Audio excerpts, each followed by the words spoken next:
Chapter 1. In the state of Missouri in 1983, there was a railroad company that would fund sin and misfortune for decades. It all started with two kids who had fallen in love. Castor, a charming young man with a sculpted jaw, nearly perfect dark brown hair, a muscular physique, and enough money to live off with ease, had fallen in love with a beautiful blonde named Beverly. Beverly had money of her own, along with the sweetest face and heart in all of Missouri. Castor was a hardy 19, and Beverly was a youthful 17. One night, they were out on a date and Castor felt more romantic than normal. Beverly wore a slim black dress, and Castor sported an expensive suit and tie. The two went to a nice little garden area and sat down at an already made table. Like a gentleman, he pulled out her chair and poured her some sparkling water. "This is a little fancy, don't you think?" Beverly looked around and saw the beautiful flowers in the garden. "Well, yeah, that's the point. I never get why you want to go to burger joints. They're way too grimy." "The food's good," she shrugged. "We have money for a reason, Bev." Castor poured his own drink. "Right. How's the business going?" She sipped her water. "You know the motto. Business is better than ever. I'm slowly taking over more and more of the business, and Dad is paying me more. I guess to keep me motivated," he shrugged. "But I don't want to talk about that tonight. I want to talk about us." He gave her a charming smile, making her blush. "What have you been thinking about?" "I was thinking about our future. I know you don't really care about money, but when I fully take over, I'm going to be busier, and I might be away more." His eyes were somber. "Okay. Go on." She eyed him suspiciously. "That being said, I don't want you to feel neglected, which is why I took you out tonight. I want to focus on my future, but I also don't want to let you go, Bev. So what I'm saying is, I want your support." He cleared his throat. Beverly tilted her head to the side and gave him a sweet smile. "I already told you I'd have your back. Why are you so worried?" "I don't know. I just want you to know that I love you." His smile was soft. "I love you too, Cass. Don't stress so much," she grinned.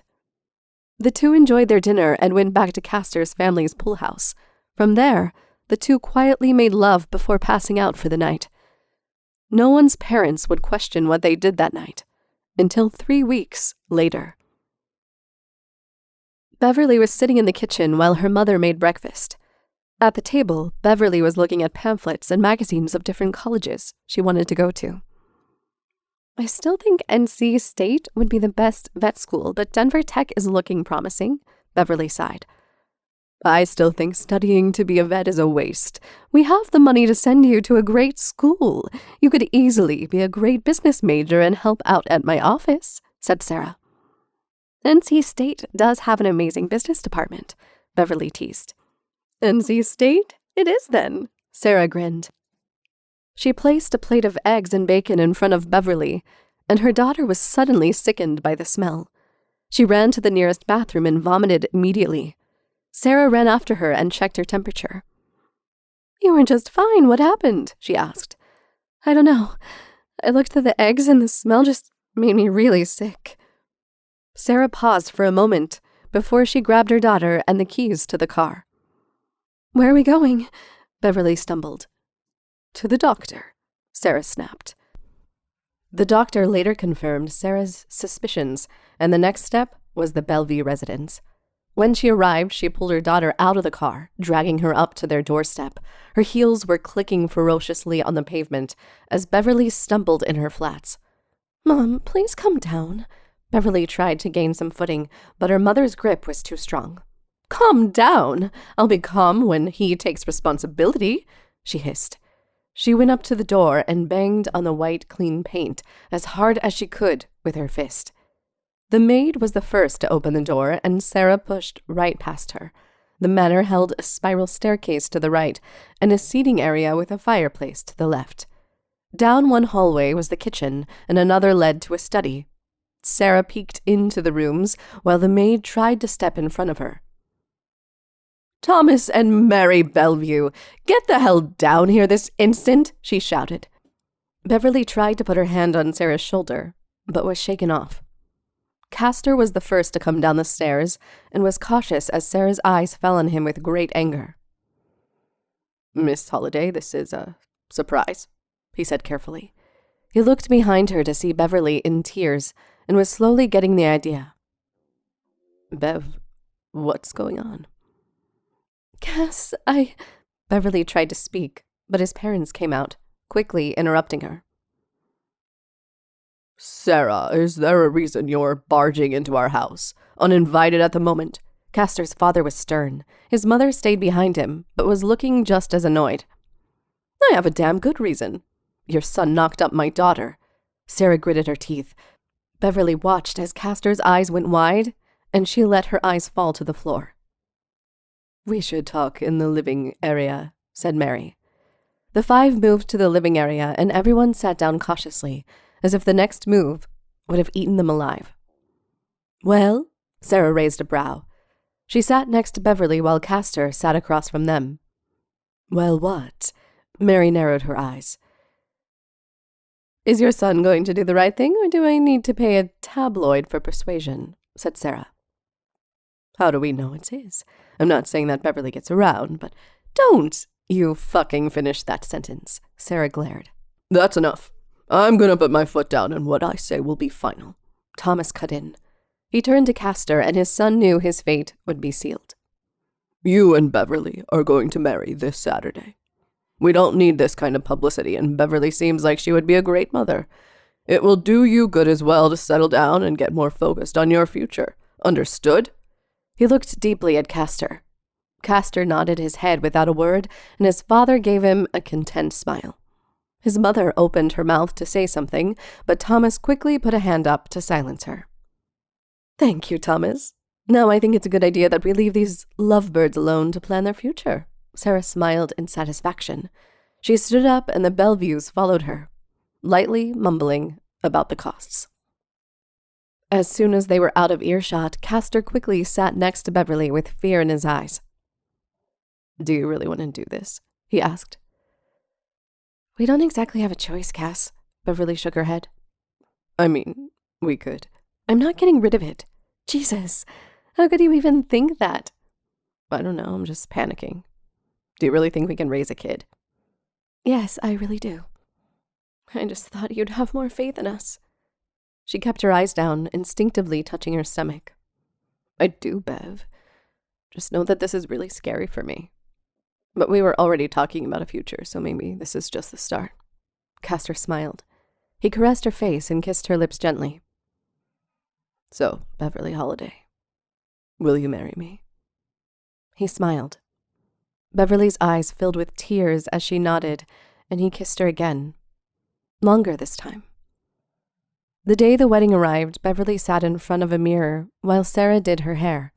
Her mother was clearly unhappy, but she didn't say a word. She just braided her hair silently, and Beverly couldn't help but watch her reflection in the mirror. "I'm sorry," Beverly said quietly. Sarah finished her hair and walked away. Beverly was about to cry until she saw her mother come back with a chair and sat it down across from her. She took her daughter's hands in hers and kept her eyes to the floor.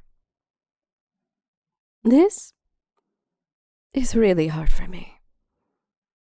I don't mind if you want to get married and start a family, but you have dreams and ambitions that I know you're not ready to give up.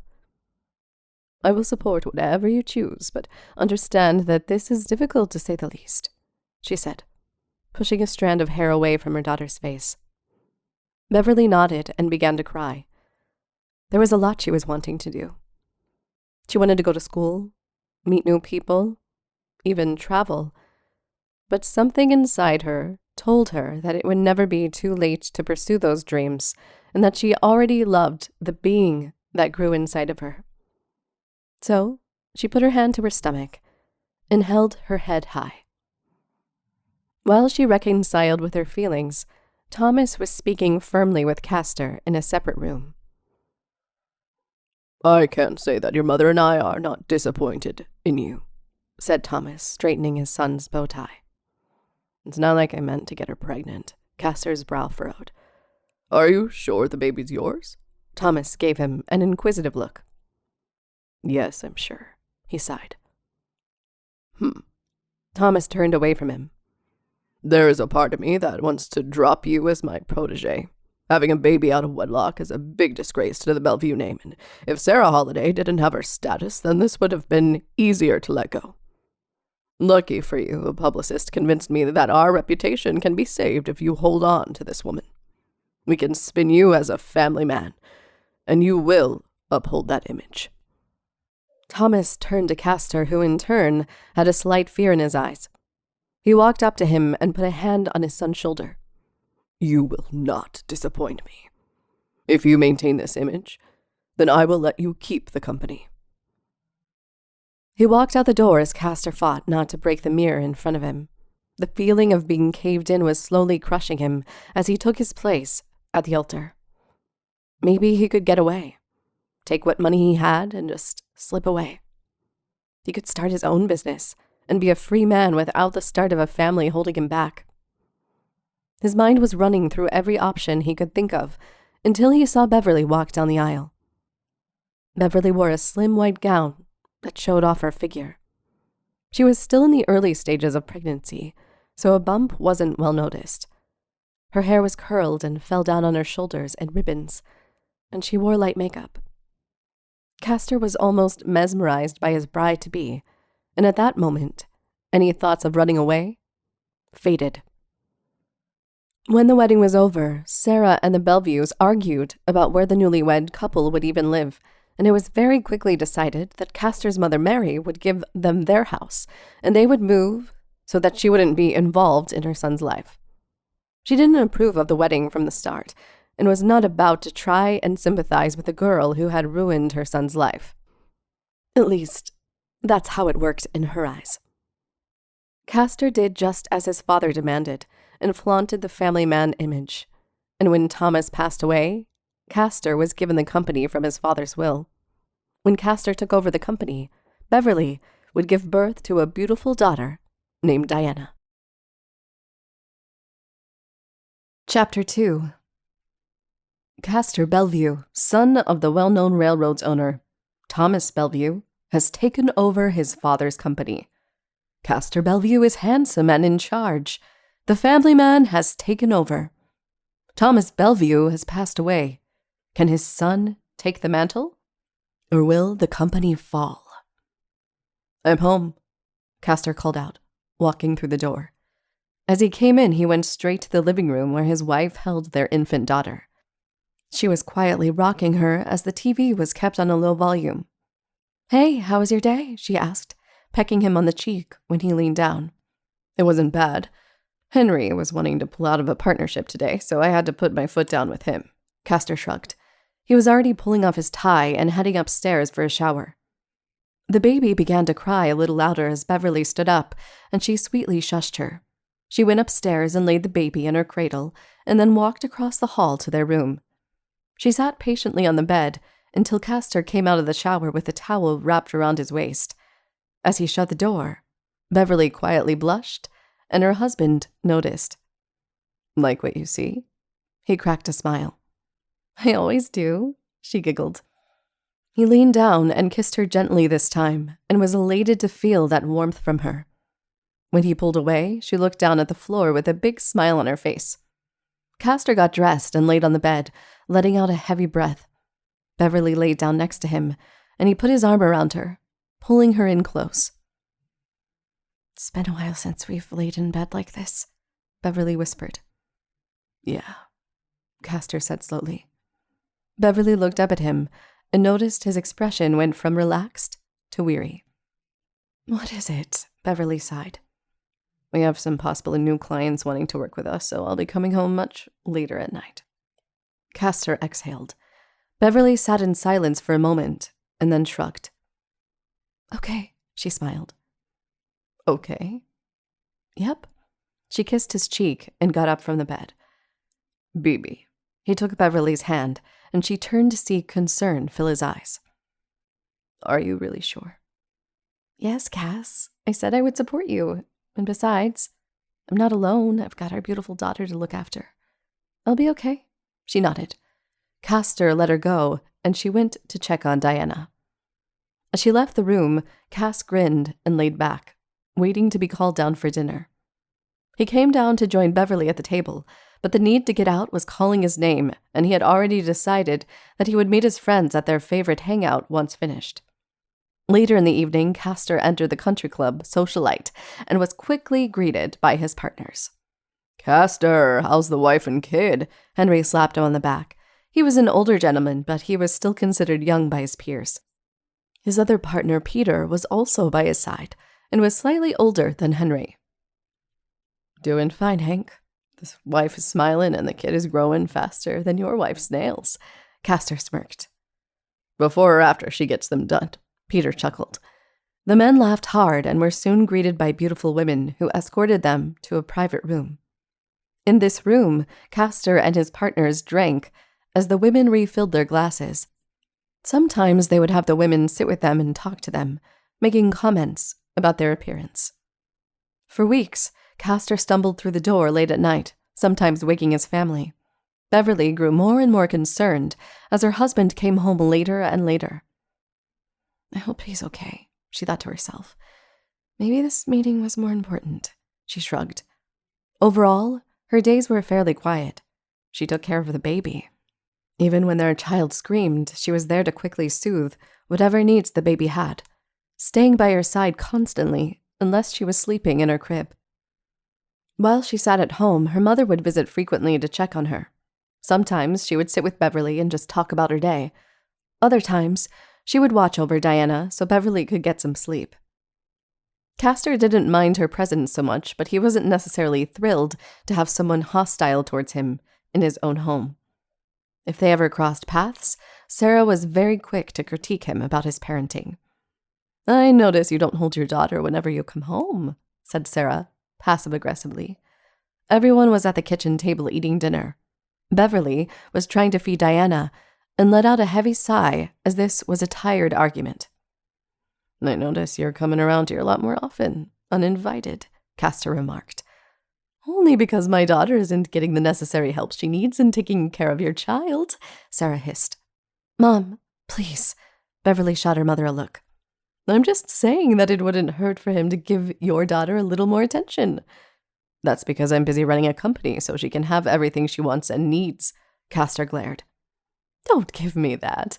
Beverly easily has everything she needs thanks to my help. Your daughter needs a father." "I'm here, aren't I?" Castor shouted. "Not enough," Sarah chimed back. Diana began to cry and Beverly's nerves were at their peak. "Enough," Beverly shouted, quieting them both. "If you're going to argue, don't do it in front of Diana. Now, Mom, I love you, but please just stop, okay?" Sarah frowned and got up to leave. "You're right. I'll be leaving now. Call me if you need help with anything," she said. She gave Beverly a peck on the head and a hand on Diana's head, as she was still crying. When she was gone, Beverly picked up her daughter up out of the chair and began to bounce her on her hip. "I don't want her coming back," Castor blurted. "You can't be serious," Beverly scoffed. "Oh, I am. I'm sick of being disrespected in my own home, being told how I should raise my child."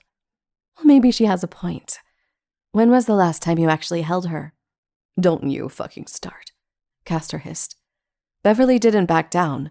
She walked up and put Diana in his arms, and he struggled to calm her down as she screamed. "Don't want me to argue?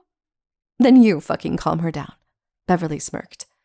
She walked away and Castor went after her. When she got to their room, she shut and locked the door. Castor banged on the door trying to convince her to let him in, but she wouldn't budge. She just sat with her back against the door and cried, because mentally and emotionally, she felt overwhelmed. An hour passed before she slowly peeked out of the room. Everything was quiet, and she was suddenly filled with anxiety. She carefully walked downstairs and found Castor passed out on the couch, with Diana sleeping on his chest. The TV was on, but the volume was low. She felt relief and even smiled at the two. She took Diana from his arms. Castor quickly popped awake. "It's okay. I got her," Beverly whispered. Okay. I'm sorry, Castor said, leaning back in his seat. It's okay, Beverly nodded. She didn't say another word as she put the infant to bed. Castor would try to help with the baby more later on, but it would be short-lived. Sarah still came by to help look after Diana, especially when Castor was out at night more. He would come through the door more or less intoxicated and would either sit with his wife or immediately go to bed without saying a word. Beverly brought up that he was drinking more, but he waved it off, saying that he was going to parties so he could win over other clients to help him grow the railroad business. At first, she would protest this, but soon she would shrug it off and become more and more lonely. She wanted to support him, but she also wanted that support in return. One evening, Beverly waited up for Castor because she couldn't sleep. When Castor came through the door, he wasn't as intoxicated. I'm glad you're home. Beverly forced a smile. She had been waiting on the couch for hours and tried to hold back her tone. Of course you're glad. Daddy's home and happy to see his gorgeous wife. His words slightly slurred. He pulled Beverly up from the couch and began kissing her forcefully, making it hard for her to pull away. As she did, she thought she could smell perfume on him. When he pulled away, they were both breathing hard. I love you so much, you know that. I just want to feel every part of you right now. He exhaled, kissing Beverly further down her face, into her neck. It had been a while since he had given her this much attention, and she swallowed her comment about the perfume. She didn't want to ruin this moment, and it was even more encouraging as her hands ran down his body. They slipped upstairs and shared a passionate night that Beverly had craved for so long. She would have rarer and rarer moments such as these, so she jumped at every opportunity, even if it meant becoming pregnant. One day, as the two relaxed on the couch, Beverly decided to use the opportunity to delve more into Castor's nightlife. As she laid her head on his shoulder, she thought of a way she could maybe invite herself without him turning her down. So, you know how you've been gone a lot more at night? She asked. She was too nervous and kept her eyes on the television as she felt Castor look down on her. Yeah, why do you ask? Well, I was thinking, since you go out all the time, maybe it would be fun if I came out with you one night. It's been forever since we've been on a date, and maybe I could meet some of the clients and make a good impression for you, she said. She waited as Castor mulled over her reasons. I don't know, BB. These people can be very judgmental, and I really don't want to put you through something like that. Trust me when I say I'm not always having fun at these things. And that's why I could be with you. Maybe I can make these parties a little more fun so you're not miserable half the time. I guess, Castor said, not convinced by her argument. Look, I don't have to go. I just thought I'd be more supportive and get a better idea of what you do in your field. Beverly sat up. She looked at her husband's face, who was beginning to get an idea of what she was up to. Are you worried that other women are flirting with me? He gave her a cheeky grin.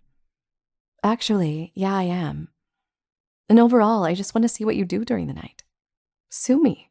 She crossed her arms. Castor gave a light chuckle and pulled his wife in, giving her a peck on the cheek. If you really want to come with me to one of these events, there's one coming up this Friday. Wear something really nice because these people are very big on the high-end side. Beverly's face lit up, and she gave Castor a big kiss, excited at the prospect of seeing how her husband socializes. She waited eagerly for Friday to come around, and Sarah had volunteered to watch over Diana. Beverly couldn't wait. Beverly went out to get her hair done and had it styled in an updo with a single curl accenting the sides of her face. She wore a slick red dress with heels to match and even wore eye makeup and a deep shade of lipstick. Castor had finished putting on his cufflinks when he looked up at Beverly. His jaw dropped and he quickly went over, pulling Beverly towards him. He tried to kiss her, but she was quick to stop him with a finger to his lips. Can't have you smudging my makeup, she giggled. I'm tempted to just keep you here and we have our own little party, he said as he kissed her on the neck. Don't think you're getting out of this. Come on, let's get going, she smiled. She said goodbye to Sarah and little Diana before they left. When they arrived, Castor opened the car door for her and helped her out. He gave his keys to the valet, and she linked her hand under his arm, walking closely with him. They walked inside, and Beverly couldn't help feeling mesmerized by the inside decor.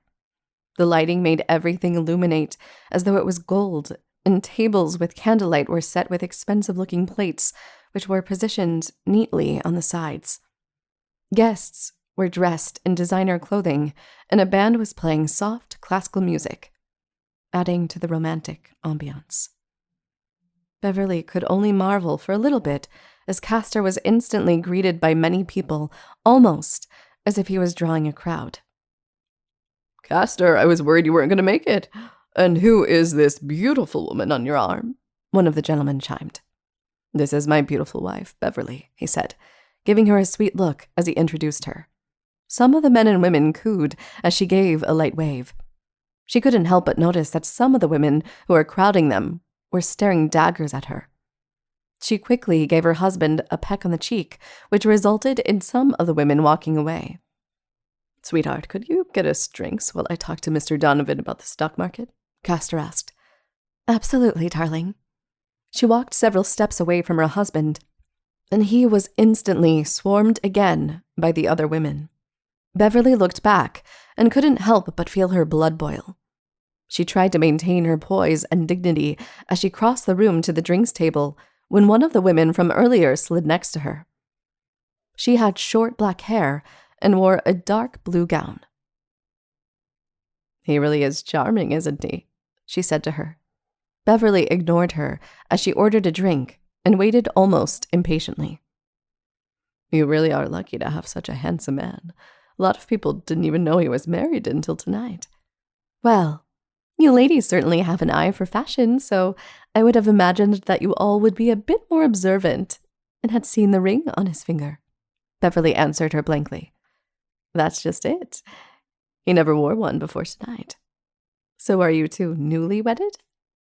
Beverly tried not to snap as she looked at the woman who wouldn't get the hint to leave her alone. Not at all. In fact, we have a beautiful girl together.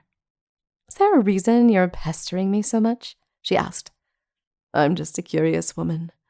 Would you say your husband is faithful? The waiter gave Beverly her drinks, and she let out a sigh of relief. Yes, I would. Now, if you'll excuse me, I'm going to go give my husband his drink, she said, shoving the woman to the side with her shoulder. The woman wasn't upset, though. In fact, she was even more intrigued by Beverly. Meanwhile, Beverly gently pushed her way through the crowd and handed Castor his drink. There you are. I was starting to worry. He placed an arm around her.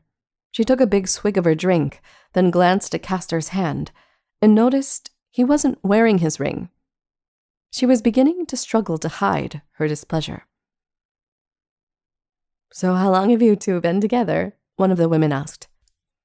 We've been together for over 2 years. We got married last year and now have a child. Beverly was ready to spill everything, but Castor quickly interrupted her. She's a newborn. Beverly gave birth to her just a month ago. He looked at her. She was puzzled as this was clearly a lie, but she didn't protest him on it. Right. She's only a month old. Beverly kept her eyes on him. For someone who had just had a baby, you look fantastic. A tall man with a strong jaw leaned in, breaking her personal space. Beverly couldn't stop her face from heating up, and Castor stepped in between them. Out of the corner of Beverly's eye, she could see the woman from earlier chuckling as she watched her. She clearly does, and that's why I'm happy to have her. Come on, dear. Why don't we have a seat? Castor said, pulling Beverly to one of the tables tucked in the back. When they sat down, she was happy to rest her feet, but was done with tonight. The women all had their eyes on her, and so did some of the men too. 3 of them offered to dance with her, and many other women tried to sit with him. She was happy when the end of the night came, and they climbed into their car. She was silent most of the way home, and Castor himself was exhausted. Beverly went into the house without him, and said goodnight to Sarah without another word. Sarah took that as her cue to leave and passed by Castor without a goodbye. Castor saw Beverly go up to their room and found her changing into her PJs and taking off her makeup. "So, did you have a good time tonight?" Castor stood in the doorway.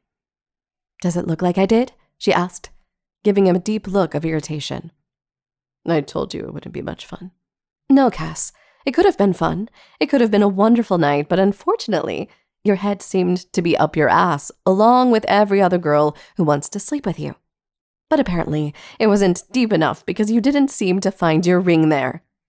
Beverly shoved past him down the stairs, and Castor went after her. "BB, you saw who I have to talk to. I have to keep an image." "Yeah, the family man who can't seem to find his wedding ring. And speaking of, why the hell did you have me lie about when our daughter was born? What, are you ashamed of me?" "No, I'm not. But it doesn't look good to the clients if we would have had a kid out of wedlock, which is why all they know is that I married you and then we had Diana. And while we're at it, don't act like the men weren't all over you tonight," he scoffed. "Oh, they were, and I made sure to let them know I was taken." Diana began to cry upstairs, and Beverly shut her eyes tight before she went to console her daughter. When Diana had stopped crying and went back to sleep, she came back downstairs to find Castor waiting in the same spot from when she left. She was about to open her mouth in protest again when he pulled her in and held her really close. "I'm sorry I haven't been wearing my ring, and I'm sorry I've been lying and hiding you too. But these people are nosy. They'll ask everything they can and dig into every little detail, and I don't want people judging you harshly because we did things out of order. We were supposed to get engaged, plan the wedding, enjoy being married for a while, and only then do we have kids. Instead, you're pregnant before I even give you the ring." Beverly still wanted to fight, but she decided to sink into her husband's arms. "You weren't kidding. Some lady kept pestering me about us tonight, and I thought I was going to punch her." "What lady?" Castor quickly pulled away. "I don't know. She had short black hair, kind of a slender frame. She wore a really dark blue dress." "What did you say to her?" Castor gripped her shoulders, and she was instantly nervous. "I just said that you were a loyal husband and that we had been together for years. Why are you getting so worked up?" she asked, easing his grip on her. Castor nodded and tried to calm down. "That's Camille Estelle. She's one of the most famous reporters and has the biggest pull with the New York Times. She can make or break anyone she wants." "It makes sense that she wouldn't stop staring at me." "So what happens now?" "Well, we're going to pray that what you said really stuck with her." Castor paced back and forth. Beverly pulled him to her and stood on the tips of her toes, planting a small kiss on his forehead. "Rich or poor, I'll still love you either way. And if there's anyone I know who can climb out of something detrimental, it's you. So don't worry about it. Let's just relax and enjoy what's left of the night," she said, kissing him deeply. She could feel him melt, and the two cuddled on the couch. Later, Camille would release a piece on Castor, quoting his wife's words, that he was a loyal husband and devoted father. Because of this, the public had swayed more in favor of Castor, and he took this as an opportunity to invite Beverly out to more parties. She accepted this as she could actually spend time with him, and the two began to mend the strain they had when he first started partying. But after a while, she couldn't really keep up with the high life of the parties and began staying home more often. Castor still tried to spend time with her as her hunger for affection had grown strong. And 4 years later, the hunger for affection remained so great that their second daughter, Amelia, came along. Chapter 3. Castor Belleveau, the family man and railroad entrepreneur, is being accused of rape. A hostess at the country club speaks out. All I could do was say no. Castor's wife is choosing to stay faithful. Beverly quickly shut the front door and locked it immediately. She pressed her head to the door in exhaustion and turned around to see little Diana looking up at her. "Are people outside, Mommy?" asked Diana. Beverly quickly forced a smile and shook her head. "It's nothing to worry about, sweetie." She had only gone outside for a few moments to get the paper when she was swarmed by prying reporters. She used to take Diana with her, but had recently kept her inside. Beverly took her oldest daughter's hand and led her away from the door. When they reached the living area, she knelt down and pushed the hair out of the little girl's face. "Why don't you grab your art supplies and draw some really fun pictures today?" "Can I just go outside? It gets boring in here," the child whined. "Not today, sweetie. Tell you what, why don't you grab the toy catalog and pick out something you like? And maybe you can find something really fun for your little sister, too." Beverly grinned. Diana's eyes lit up and she nodded her head excitedly. She ran to the other room to grab the catalog, just as her little sister began to cry. Beverly sighed as she went upstairs and consoled her newborn, singing to her quietly. When the child was consoled, she slipped downstairs with her and laid back in her cushioned chair, rocking Amelia and taking deep breaths. Diana raced up to her and Beverly quickly put her finger up to make sure she stayed quiet. Diana nodded and sat by her mother's legs, flipping through the toys that would best suit her sister. Later that night, after she had put Diana to bed, Beverly waited up for her husband to come home. Shortly after 2 o'clock passed, the door opened, startling her. When he walked in, she was surprised that he seemed sober. "Why are you up so late?" he asked, sitting slowly next to her. "I couldn't sleep. It's a little hard because I have to wake up to people banging on the door." She glared at him. She watched as Castor's face went weary, and she noticed some light gray hairs peeking out of his dark brown strands.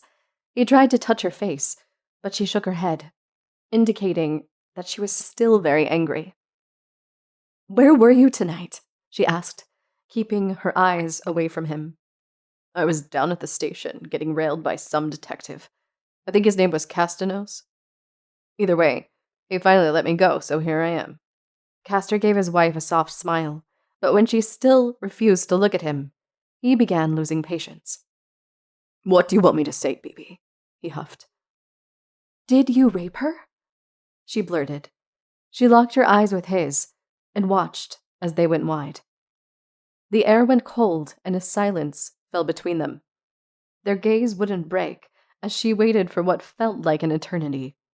When he finally opened his mouth, she gripped her sleep pants in response.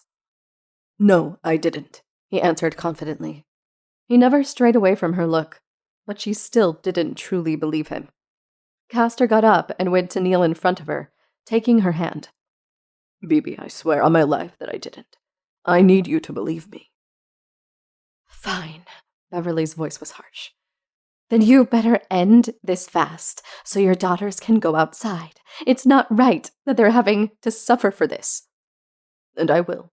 In fact, I'll get Diana a new bike. So when this is all over, she can learn how to ride around and explore." Castor smiled. "Sure." Beverly got up and headed off upstairs, leaving Castor still kneeling on the floor.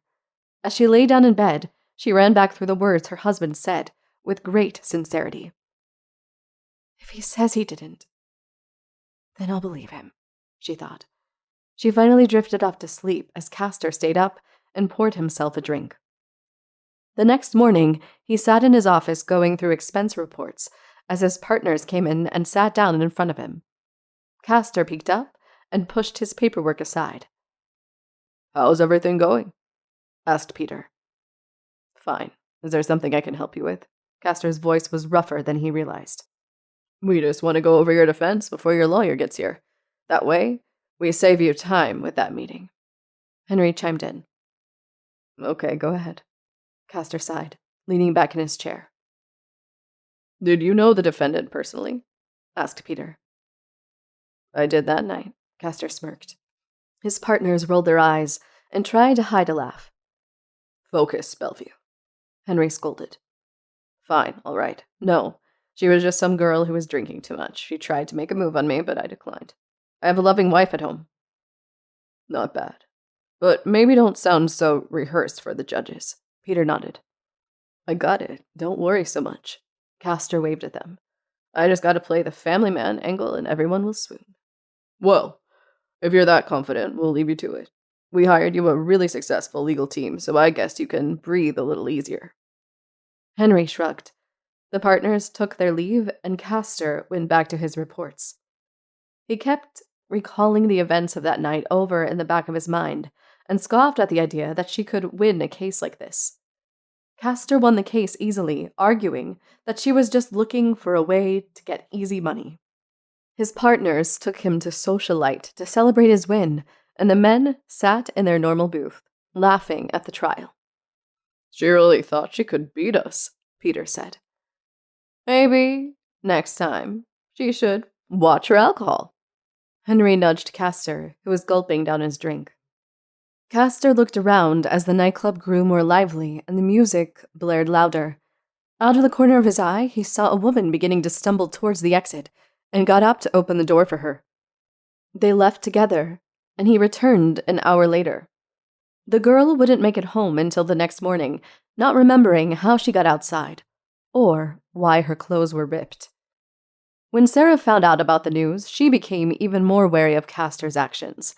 The more they grew, the more uneasy she felt. Whenever she visited Beverly, she became more outspoken. One day, Sarah had to fight her way to the door, and when she got inside, Beverly was looking more and more stressed, trying to calm her children down. "Hey, Diana!" Sarah's tone turned very sweet.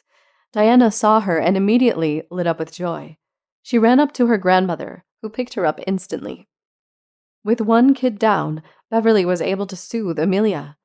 She finally put her down for a nap and came downstairs looking more exhausted than normal. Sarah looked at Diana, who was happy, and said to her quietly, "Tell you what, why don't you go upstairs and find a game to play while I talk to your mother real quick?" "Okay," Diana playfully whispered back. She wiggled down and ran upstairs to look for the best board game they could play. Meanwhile, Beverly almost fell into her mother's arms, and Sarah hugged her tightly. "You look tired," said Sarah.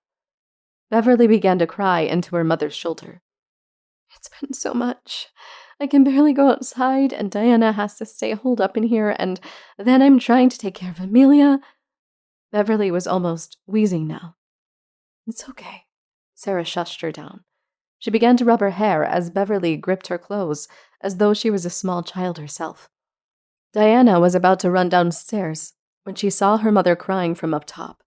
She made eye contact with Sarah, who lightly shook her head, and Diana stayed upstairs.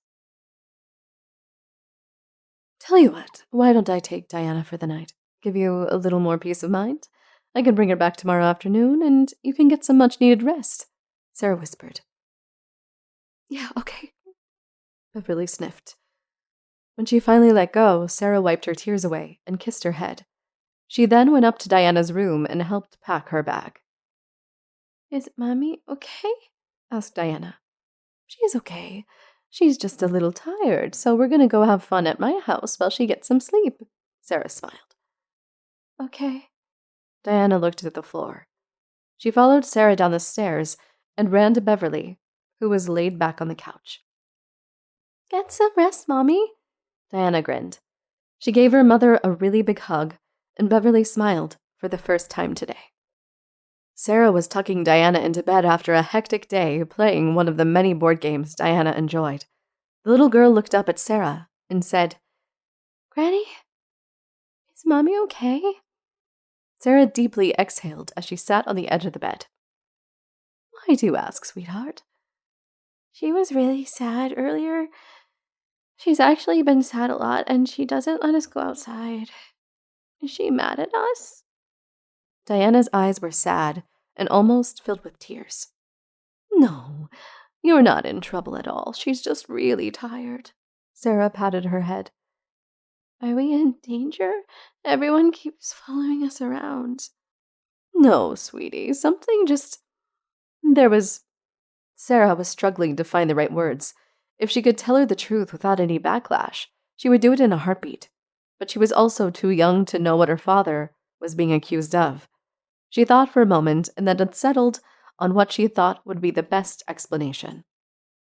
"People are nosy, and they want to find out everything about you when they are bored.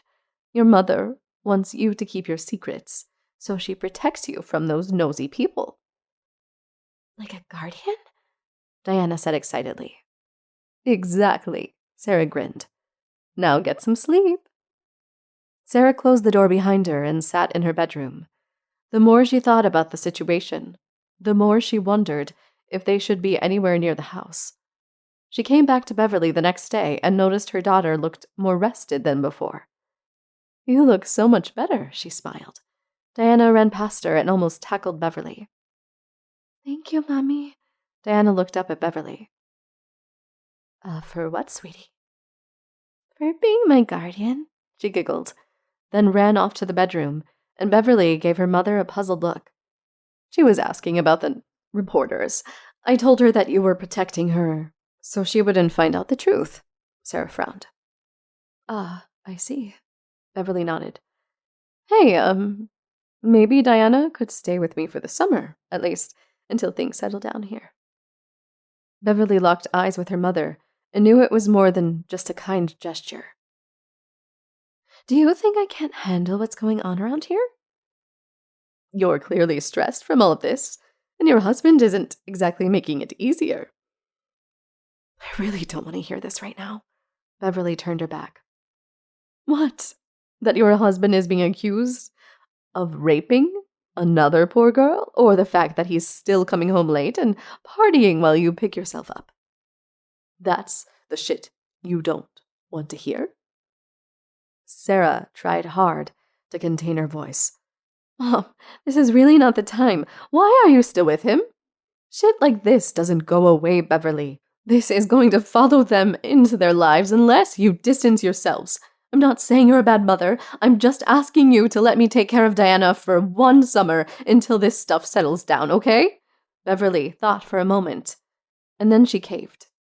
She agreed to let Sarah take her for the summer while she took care of Amelia and had some rest.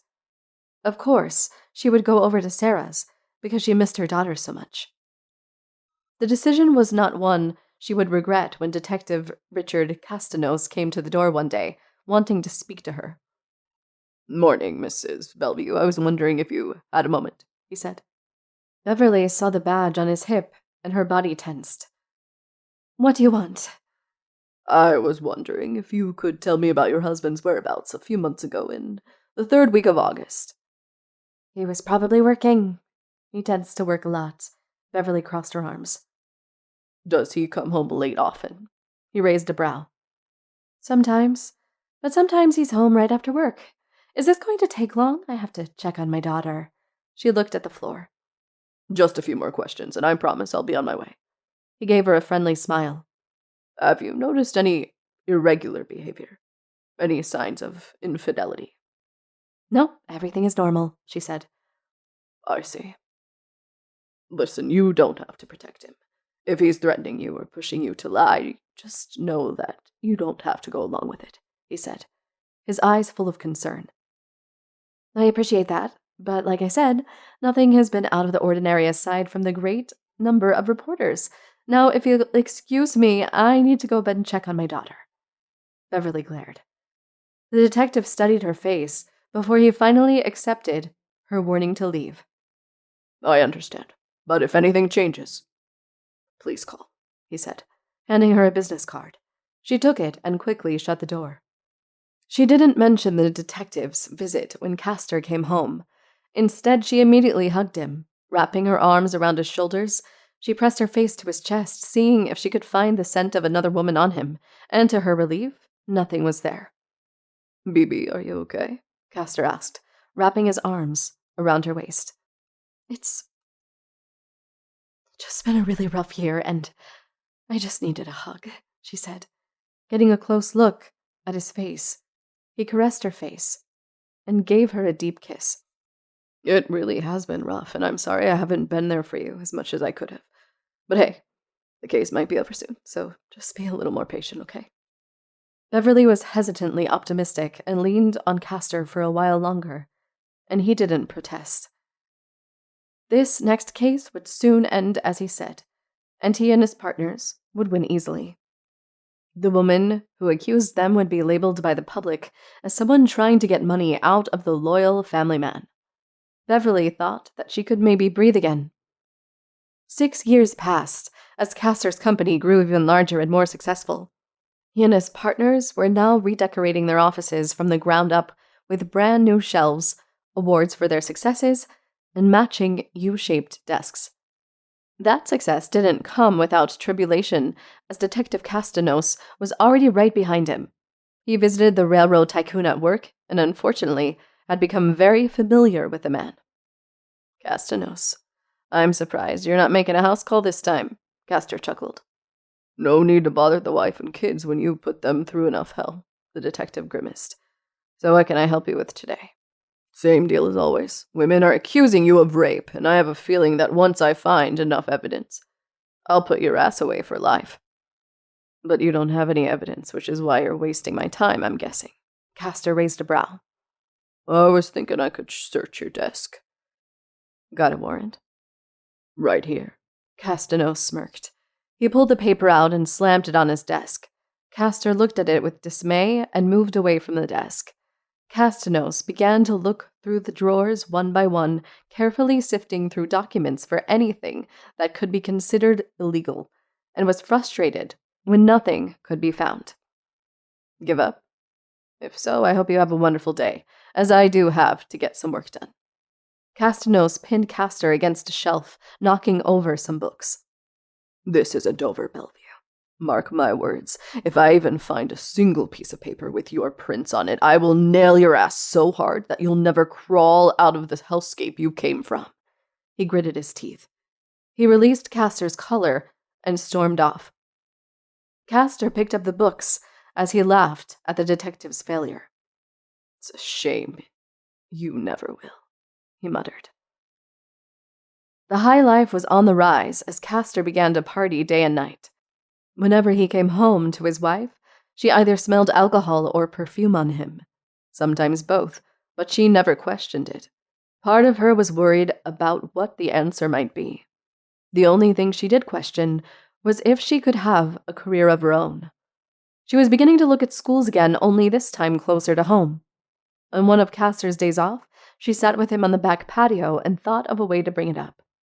But all that came out was a blurted statement. I'm thinking of starting my own career. Castor looked at her for a moment and shrugged. Are you sure you'll be able to do that right now? I don't see why not. The girls are already in school, and the maids help me keep the house clean. Maybe it wouldn't hurt to go to school, at least something to occupy my time during the day. She shook her head. Come on, baby, there's always something to do. Motherhood is a full-time job on its own, he said, taking a sip of iced tea. I know that, but I still have my own ambitions, Beverly scoffed. Castor paused for a moment and shrugged again. If you want to go for it, then go for it. I'll support you no matter what, he smiled. Beverly felt herself grin and kissed Castor hard, happy that she had her husband's support. As she continued kissing him, she watched as her husband's eyes glazed over with lust. Speaking of going for it, you want to go upstairs while the girls aren't home? He asked slyly. Beverly nodded, and the two raced upstairs to spend a few hours of passion that Beverly had so much craved. By the end of the year, Castor was accused of another rape allegation, and Beverly had to put her career plans on hold again as she brought another girl into the world, their third daughter, named Regina. Chapter 4. 3 years passed, and Castor continued to rack up rape allegations. The more allegations that came to light, the more Beverly tried to keep her daughters in the dark. But the girls were getting older. Diana was now 13, Amelia was 9, and Regina was now 3. Beverly was out for her morning jog when a couple of the women from the book club stopped her to say hi. Beverly, it's so great to see you. How are the girls? One of the members asked. They're fine, Beverly shrugged. She was about to start running again when another member stepped in her path. So, is it true that your husband got caught up in another scandal? She asked. Beverly, already agitated, pushed past them and continued jogging. As she did, some of the locals stared daggers at her. Rapist protector, one of them shouted. Beverly kept running. It didn't feel like exercise so much as it felt like she was running away, running for her life. There were good days and bad days whenever she went into town. On good days, she wasn't questioned as much and was often ignored by others. She loved rainy days because it was an excuse to hide her face. On bad days, she was lucky to go to the grocery store and not be immediately bothered by some heckler, and swarmed with people who wanted answers for her husband's alleged affairs. This was a bad day. Beverly made it home and quickly shut and locked the door. With each new allegation, it was getting harder and harder to go outside. Diana quietly kept her ear to the door of her father's study and listened for his voice. Behind her, tiny footsteps crept up, startling her. She turned around to see Amelia waving. "What are you doing?" Amelia whispered.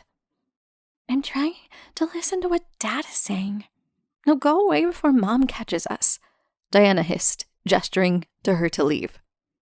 Amelia went up to the door, and Diana rolled her eyes and continued to listen. Peter, don't panic. I already paid her off to get rid of it. Look, as long as it stays out of the paper, we're invincible." "What is he talking about?" Amelia whispered. "I'm not sure. I think Dad is paying women for something." Diana shrugged. "Then why are we spying?" "Because I heard Mom and Dad arguing the other night about allegations. I think Dad might be a rapist." "What's that?" "Someone who—" Diana stopped for a moment and looked at her little sister. "It's—" Her words stumbled as she tried to find a way to explain. "It's not a good person. It's someone you should try to stay away from no matter what," she sighed. "What are you girls doing?" The mother's voice made both of the girls jump. "We were, Amelia looked to Diana for an answer. "We were wanting to see what kind of business Dad was doing. The railroads seemed crazy." Diana laughed nervously. "Right. Leave your father alone and finish your homework." Beverly pointed towards the kitchen. Diana sighed hard as she took her sister by the hand and walked away. "Keep up the attitude and we can discuss whether or not you go on your field trip this Friday," Beverly called out. "Ugh," Diana said loudly. She waited by the table where Regina was coloring, and when she heard the footsteps fade, she peeked around the corner to see if the coast was clear.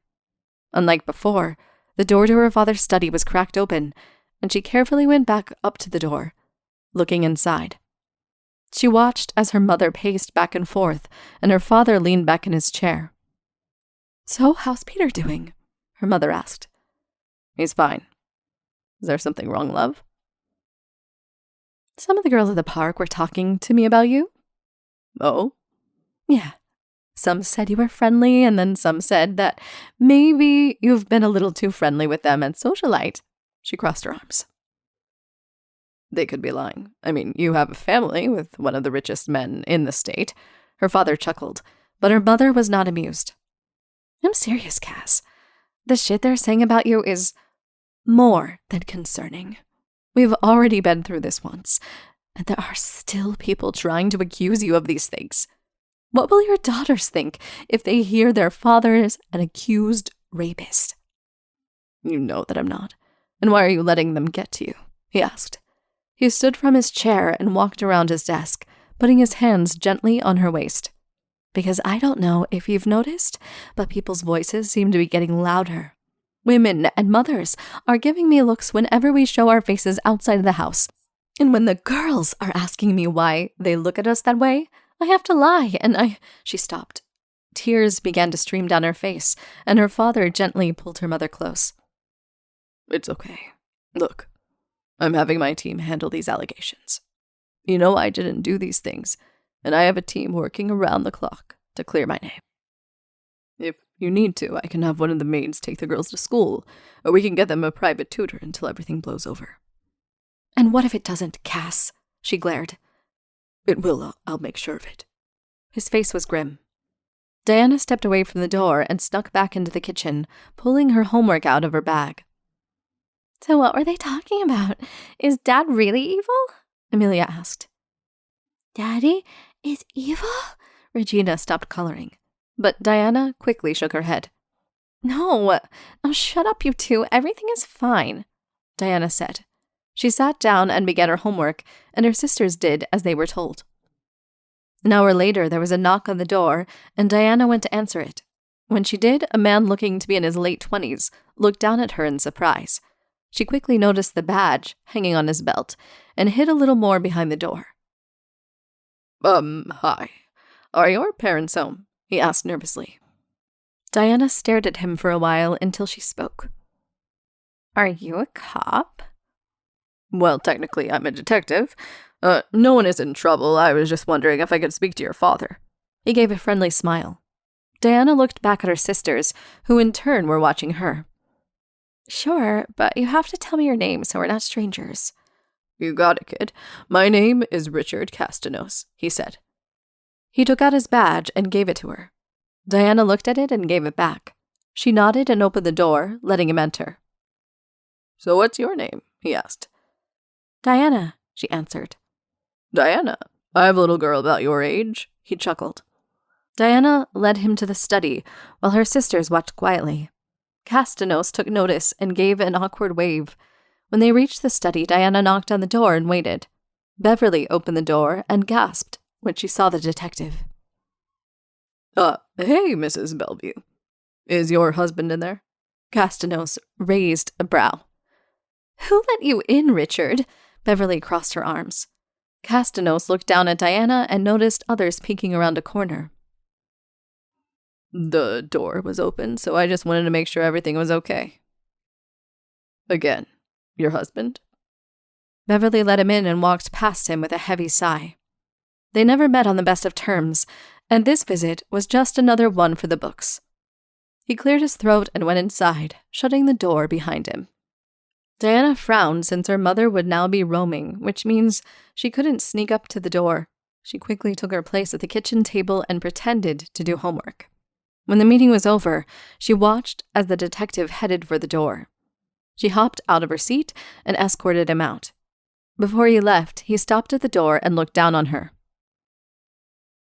Can you step outside for a minute? He asked. Diana looked around and nodded, closing the door behind her. Castanos pulled out his wallet and gave her a card with a phone number on it. If you ever feel unsafe, just know you can call this number and I'll come right back, okay? He said. Diana looked up at him and noticed his face was full of concern. She put the card in her pocket and looked around to make sure no one was watching. Castanos noticed this and did the same. Diana motioned him to come closer and whispered, I think he's hiding an affair from my mom, but I'm not really sure, she said. Who? Castanos' brow furrowed. I don't know. I heard Dad talking through the door about paying a girl off, she shrugged. Castanos nodded before he stood. He patted Diana on the head and turned away. Stay safe, kid, is all he said. And then he left. Diana watched him walk away and was disappointed that nothing happened. She went inside and Amelia was already in front of her, asking what he had said. He just told me to stay safe, nothing big, she shrugged. Are you still trying to be a detective and find Dad's secrets? She asked. Yeah, but I can't really do anything since Mom is walking around. Then why don't we go into town? I'm sure if we interviewed people out there, we could probably get some answers. Amelia hopped up and down excitedly. Diana thought for a moment and agreed. That could work, and if we go now, Mom can't catch us, Diana grinned. Amelia giggled excitedly, and they hastily slipped out the door and grabbed their bikes. As they left, Beverly was walking through the house and saw that Diana and Amelia were missing. Regina, where are your sisters? She asked nervously. I don't know, Regina shrugged. Beverly ran through the house as her heart raced. She called their names and nothing could be heard. Castor came out of his office and saw Beverly having a panic attack. What's wrong, BB? He asked, trying to calm her down. The girls. I don't know where they are, she said between tears. They called Sarah to watch over Regina, and when she arrived, they immediately got into the car and drove into town looking for them. While they drove around, Diana and Amelia had stopped at a small market and began to talk to people. They parked their bikes on the side of the building and walked inside. Who should we talk to first? Amelia asked. She stuck close to her sister, and she wasn't used to being out without an adult. I think we should start by asking women. It'll be safer, and those tend to be Dad's victims, Diana said, surveying the area. Right. What did Daddy do again? Amelia looked at her sister, puzzled, and Diana thought over what she could say. He hurt women, but the cops haven't proved it. So we're trying to prove it? Sorta. Yeah, but just making sure it's not true. Diana and Amelia walked around the store and found at least 2 potential women that seemed safe to walk up to. Hi. Could I ask you a question? Diana approached her. Amelia hid behind her, but was willing to ask questions Diana could forget. Sure, but first, where are your parents? The woman asked, looking past them to see if there were any legal guardians around. I'm 13. I'm capable of running errands. So again, I was wondering if you could answer a question or two for us, Diana said blankly. The woman seemed perplexed, but slowly nodded her head. Sure. What is it that you want to know? She gave them a polite tone. What are your thoughts on Castor Belleveau? The woman's smile quickly faded, and her expression was dark. You should stay away from an awful man like that. He's been accused of horrible things, and you two should keep your distance if you ever see him in public, she warned. Diana and Amelia exchanged glances as the woman looked around, hoping to find their parents. Thank you for your time, and have a good day, Diana said, pulling Amelia with her. He seemed really scared, Amelia frowned. Yeah, it makes me wonder what else people think, Diana sighed. They continued interviewing more people until the store clerk was notified that they had no one with them. Diana suggested that it was time to go, and the girls went outside to get their bikes, only to find that they had been stolen. Shit, Diana cursed under her breath. Come on, we're gonna have to walk, she said, taking Amelia's hand. The girls walked home for a while, and Diana could hear whispers along the way from some of the men and women around them. I heard a detective came to the Belleveau house, said one person. I'm sure he visited them just so Castor could pay him off. You know that man is untouchable. Diana took note of that in her head and then stopped paying attention to the whispering. The streets were becoming less and less populated until they were the only ones walking down the block. Diana was so deep in her thoughts, she felt her body bounce back and looked up to see a man in a t-shirt and jeans staring down at them with a smile. Are you okay? He asked. He knelt down and held out a hand to help her up, but she stood up on her own. I'm fine, thank you. She furrowed her brow at him. She pulled Amelia past him and began walking faster. Slow down, Diana, I can't keep up. Amelia stumbled, but Diana didn't listen. She kept checking behind her and saw that the man was following them. We can't slow down, we need to run. He's chasing us, she hissed. Amelia looked behind her and noticed he was getting closer and closer. The girls went from a fast run into a full sprint as the man chased after them. He easily caught up to them and grabbed Amelia by the arm, yanking her towards him. He tried to cover her mouth, and Amelia bit into his hand as hard as she could. The man shouted in pain, and Diana kicked him in the groin with as much force as possible. The girls set off running again as fast as they could, screaming for help. The man who was chasing after them was angry now, and Diana was on the verge of tears. She knew that they were in deep trouble. She pulled Amelia down a side street and noticed a man getting out of a car. She began screaming, and the man looked over and pulled out a gun. He put an arm out, and Diana clung onto it. Freeze! Police! He shouted. The man behind them immediately stopped and put his hands up, and Diana looked up to see that her hero was Detective Castanos. He slowly approached the perpetrator and detained him. He then called for backup to take the man away and took the girls into the nearby police station. He walked them towards the interrogation room and sat them down. All right. I want you girls to sit right here while I call your parents, and I'll be right back, okay? He said softly as he knelt down. No, don't leave us, Amelia screamed and ran to him and wrapped her arms around his neck. Oh, okay. It's okay, I won't leave, Castanos reassured her. Diana was trying to be strong and not cry in front of her sister, while Castanos placed Amelia in a seat and called for help. Do you like Coco? He asked Amelia, and she nodded as she continued crying. What about you, Diana? You like Coco too? He looked at her, and Diana silently nodded her head. The detective ordered 2 cups of cocoa and had the police call the house every hour. While they did, He stayed in the room with them. Your parents are on the way and will be here soon. In the meantime, can you tell me a little more about why you two were alone? He asked. Amelia glanced at Diana, who sipped her drink, still not sure what to say. You're not in trouble at all. I just need to know more so I can put that bad man away. I don't want him to hurt you anymore. Just tell me why you girls were walking around. He shrugged. He still kept his voice calm and soft, and it oddly made Diana feel much better. We wanted to know if our dad was really a bad man, Diana mumbled. Okay, can you tell me a little bit more about that?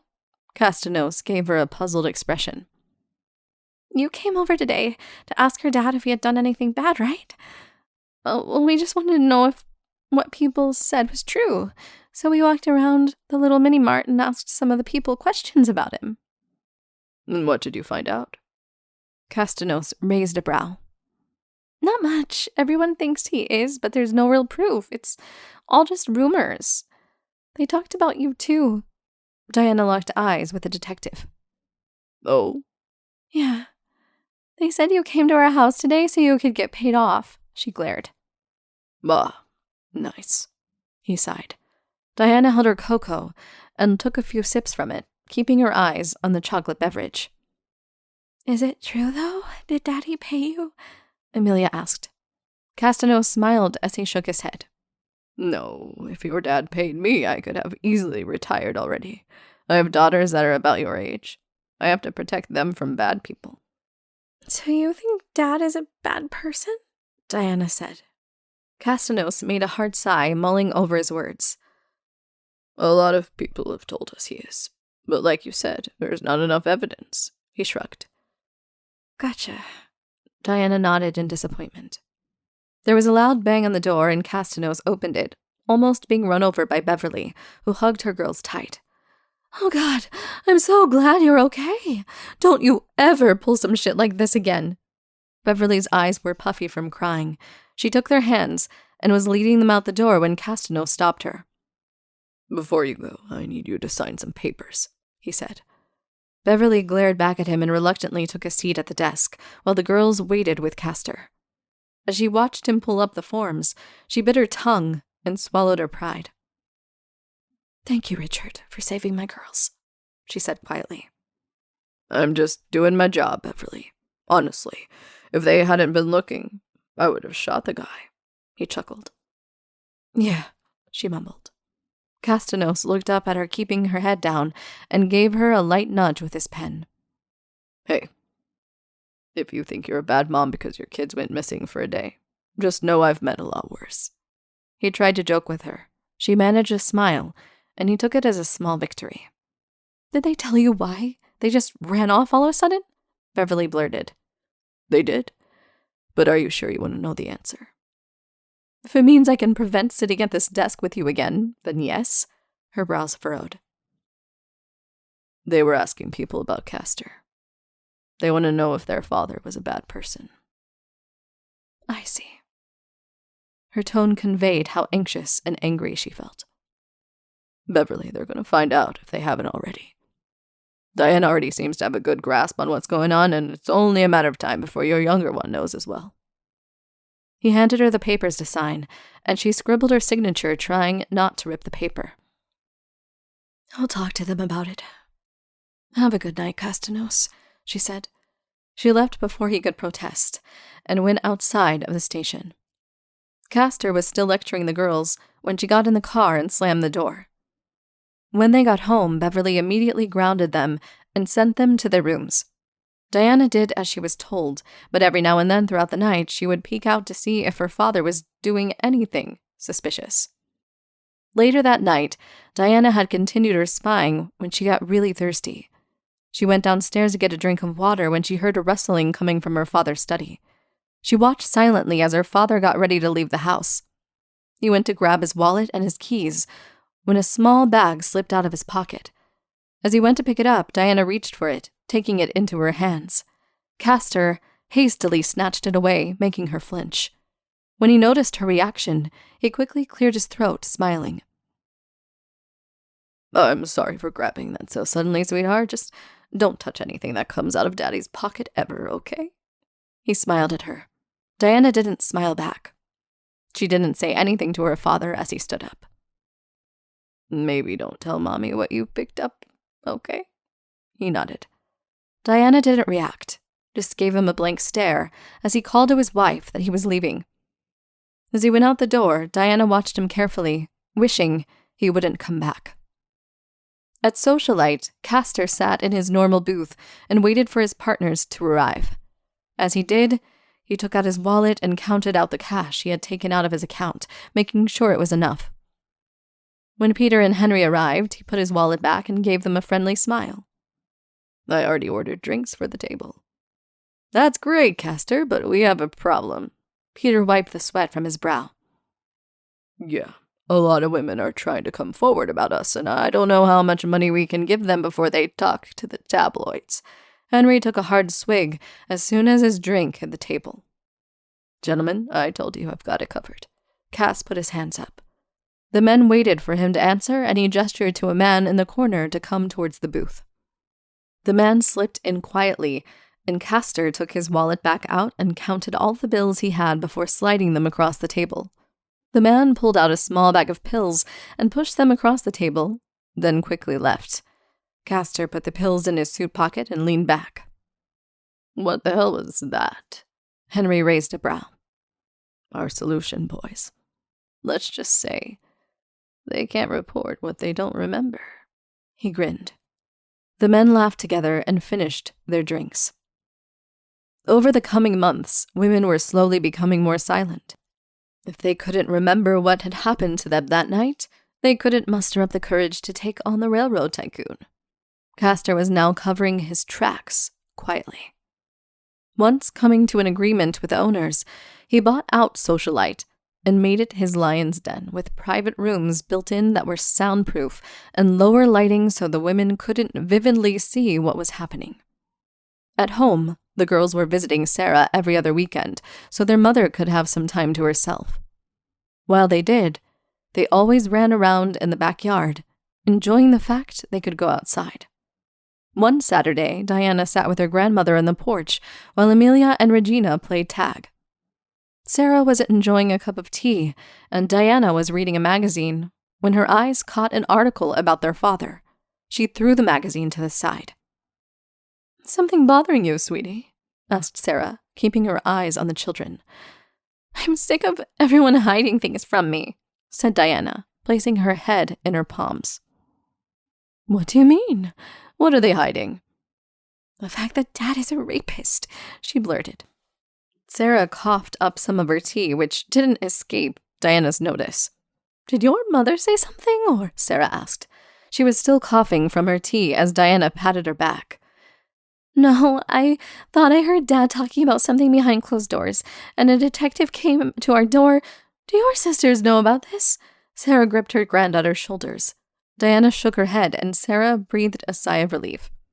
Listen, whatever you do, keep those things to yourself. Your sisters don't need to hear or be around these kinds of things. Diana nodded her head in agreement, and Sarah took her hand, pulling her into the house for a moment. When they were alone, she kept her voice low as she placed her hands on her granddaughter's shoulders. You know you can talk to me about anything, right? You know you can trust me. Sarah looked into her eyes. Yes, ma'am, Diana stuttered. She wasn't sure why, but the air had turned very shaky all of a sudden.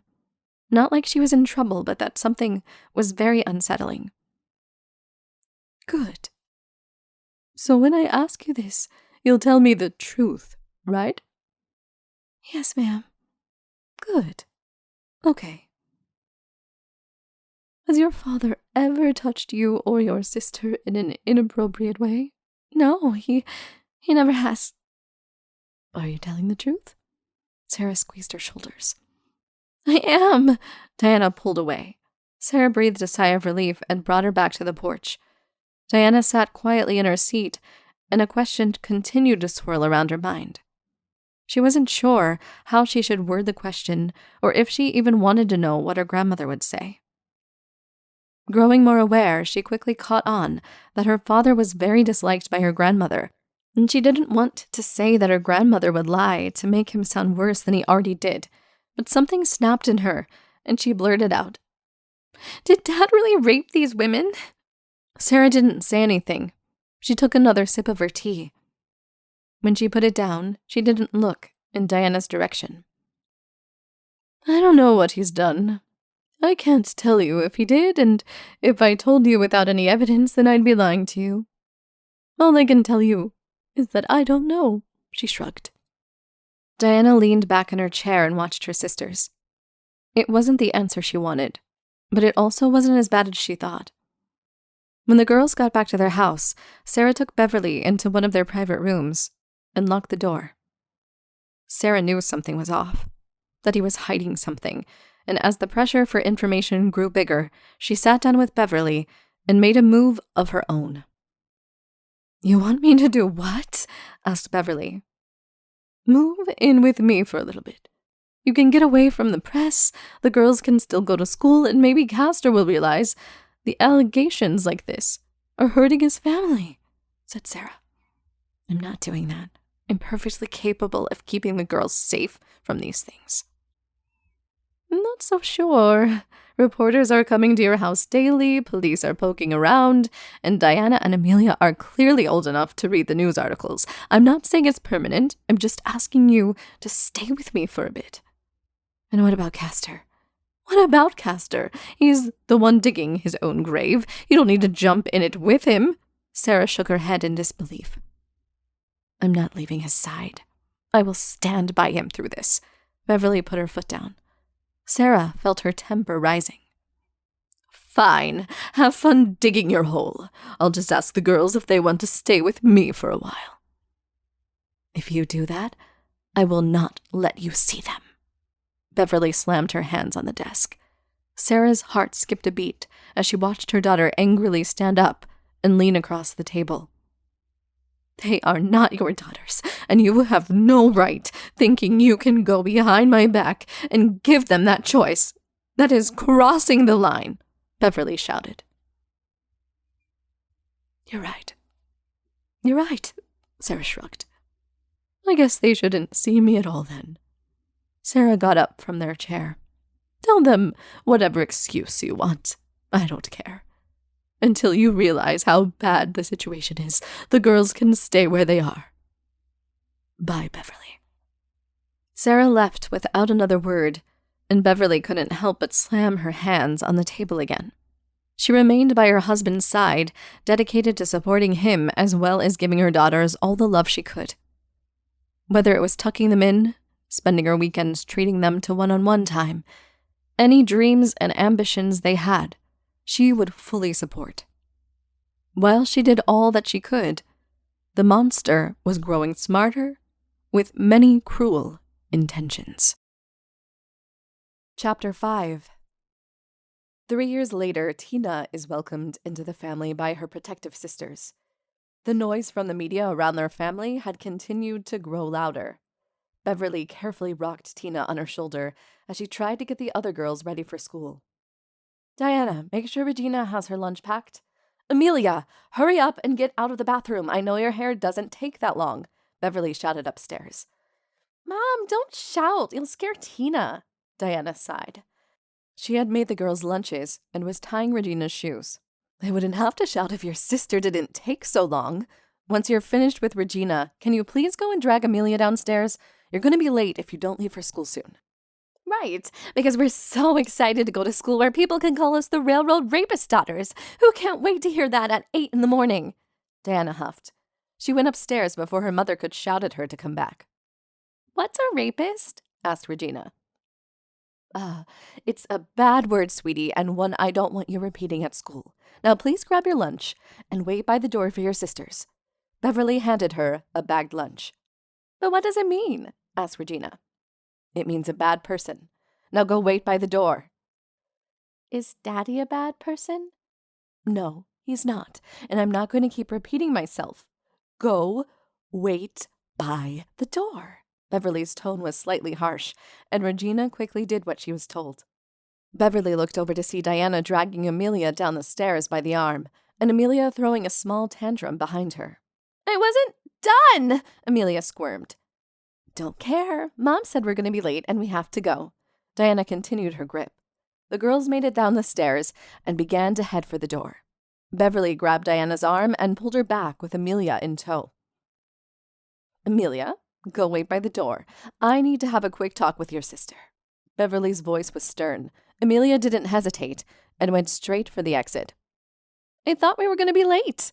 Diana cocked her head. You listen here, young lady. You will not talk about those things in front of your sisters, Beverly snapped. It's not like they won't find out eventually, Diana shrugged. They don't need to find out. And why are you acting this way? I did not raise you to be disrespectful. You didn't. Too bad the kids at school don't know that. You get called names at school and see if you have any friends at the end of the day. Diana shook her head. She began to walk away as the bus arrived, and Beverly sighed heavily. We're not done talking about this. When you get home, we're going to sit down and have a chat, Beverly shouted towards the door. Mommy sounds mad, Regina whispered. They walked towards the bus, and Diana simply shrugged. She'll probably forget. At school, Diana set her bag down by the desk and opened one of the heavier books she had taken from the library. She kept her eyes on the book as the whispers from the other students surrounded her. The railroad rapist's daughter. It's amazing she would ever show her face in class. I heard her dad is a serial rapist who pays off the women he gets pregnant. I heard he might even be raping his wife at home, which is why she has so many kids. Diana's hands tightened her grip on the book as she kept her eyes down. She tried to focus on the words in front of her. She tried to hold back her tears when some didn't even lower their voices. Hey, Diana, met any of your dad's victims lately? One of the girls shouted. Diana tried to ignore them, but she continued. I bet all your sisters are all rape babies too. Are you even related to each other? She laughed. Diana shut the book hard and slammed it on the desk. She stood up and turned to see the girls quietly snickering behind her. I think you plucked a nerve, Samantha, one of them whispered. Diana picked up the book and slowly walked towards them. Anything else you want to add? Asked Diana. No, I just feel sorry for your mom. I'm sure that she feels shame every day, being that Diana took the book and slammed the cover hard against the student's face. As soon as they hit the ground, Diana was on top, hitting her harder and harder until the book was covered in blood. After the teacher struggled to separate the girls, Diana was immediately sent off to the principal's office.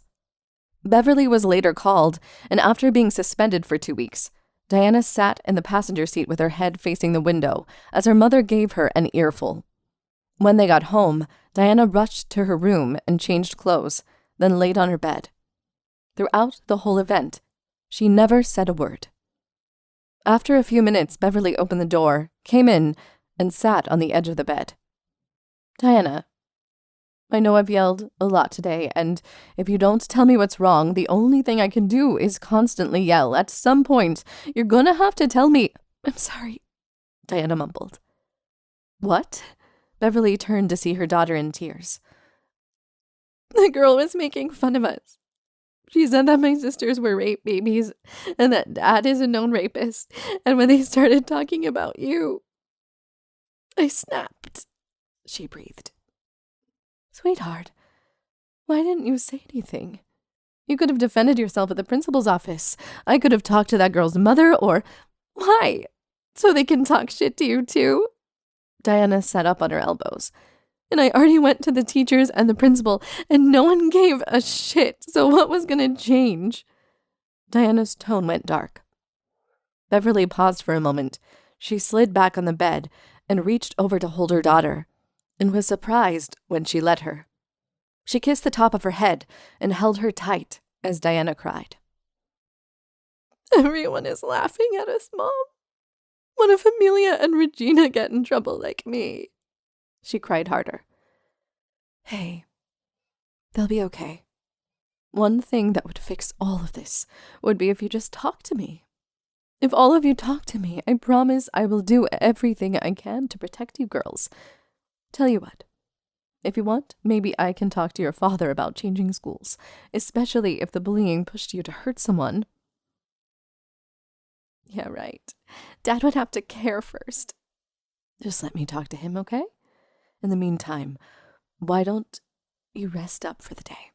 I won't tell your father all the details, so don't worry about getting in trouble for being suspended. Just do all the work they gave you, and I'll see what we can do for you, okay? Beverly kissed her head. Diana nodded, and Beverly got up from the bed. She picked up the blood-stained clothes and took them with her as she left the room. Later that evening, Diana heard a knock on her door and looked up to see her father slowly enter the room. Hey, Pumpkin. Your mom told me that you were having some issues at school. His voice was gentle. Diana stayed quiet as her father took a seat on the edge of her bed.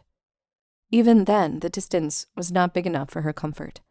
She curled her knees up just so her feet were not near him. Look, I know you might be going through a rebel phase, and with you not making friends, school may seem hard, but are you sure it's worth changing schools over? He asked. Diana felt her blood bubble as he smiled at her. I'm not going through a fucking rebel phase. I'm getting bullied because everyone thinks you're a fucking rapist. She forced herself to keep her voice low. It's literally all because of you. Castor stared at her for a moment, then frowned. But you don't believe that, right?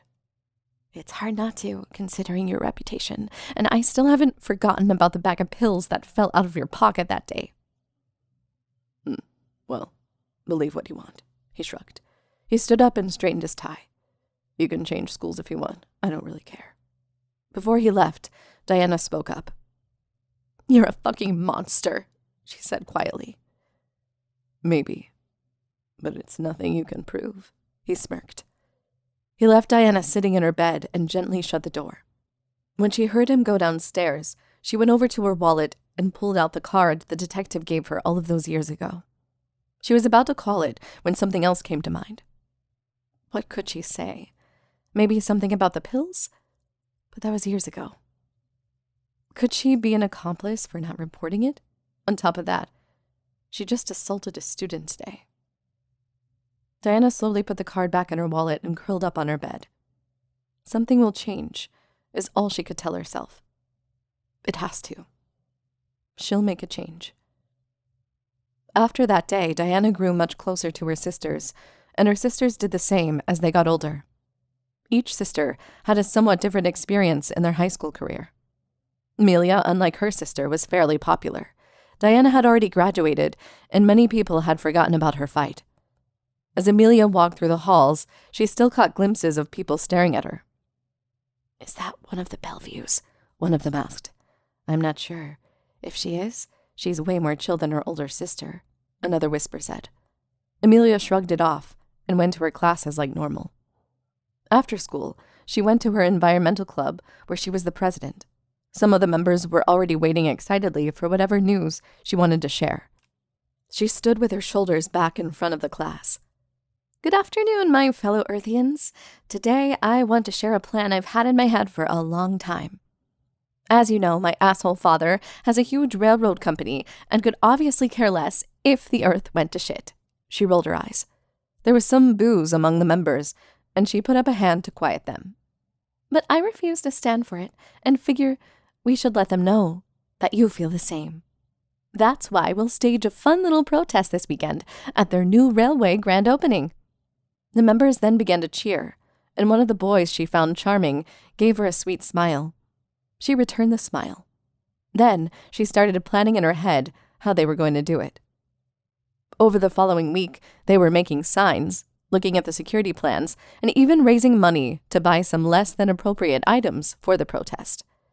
When the day came, they all got up early in the morning, and Amelia threw on jeans and a shirt with a train X'd out and grabbed a book bag she had filled with a megaphone, a sign, and a small carton of eggs. She also made sure to put on her running shoes and was about to head out the door when her mother grabbed her arm. And where do you think you're going? I'm just going out with some friends. Amelia tried to tug free. Uh-huh. And why do you have a bag? In case I'm stranded for whatever reason? Amelia shrugged. Of course. Well, let me give you an ultimatum. You will either tell me the truth about where you're going, or you're not going at all. Beverly crossed her arms. Amelia gave a heavy sigh and jumped when she heard a car horn honk. She looked out the window to see her crush waving at her, and she looked at her mom, almost pleading with her. Okay, so I may be going to a really small rally to protest for the environment. Now can I go? Beverly noticed she kept moving her gaze towards the window and was wary when she saw a boy with no other passengers. Who's the guy? Her brow furrowed. That's Timothy Hart. He's really sweet and supportive. No, please, can I go? Amelia's movement became more anxious. Beverly tapped her fingers on the counter for a moment before she finally caved in. Fine, but if he touches you, I will have him shot, she hissed. Understood. Thank you, Amelia squealed. She gave her mother a bear hug and ran towards the car, hopping in and laughing as it zipped out of the driveway. When they arrived at their destination, some of her peers had already shown up with bags of their own. She came up to the group and led them as close to the crowd as she could. Her father was waiting by the newly made station, talking to one of the reporters, and his partners waited patiently to unveil the building. When the ceremony began, Amelia waited to give them the signal. Thank you, everyone, for coming today. It is with great pleasure that I unveil our new Belleveaus station, Castor proudly announced. There were some cheers through the crowd as Amelia waited anxiously for the veil to fall. When they pulled the ropes and the station was uncovered, Amelia put a fist in the air and everyone began reaching into their bags and pulling out their supplies. Some brought out signs calling Castor a rapist of the earth, while others simply protested the building's existence. A few brought out cartons of eggs and began throwing them towards the building, as well as Castor and his partners. What the hell is going on, Castor? Henry shouted. I don't know, but I want them all arrested, Castor announced. As police began to swarm the protesters, Amelia ran to the front and pulled out her megaphone. Fight the Earth's monsters! Rebuild Mother Nature! She began to chant, and the students did the same. Chaos was beginning to ensue as she chanted as loud as she could. Reporters were already taking pictures of the event unfolding. Castor tried to grab at Amelia, but she dodged him and chanted even louder. The police felt that they had lost control and began releasing tear gas. The audience screamed as people tried not to breathe it in, and Amelia retreated with a few others, running down alleyways and hiding behind corners from the police. When she thought the coast was clear, she peeked out and was immediately arrested.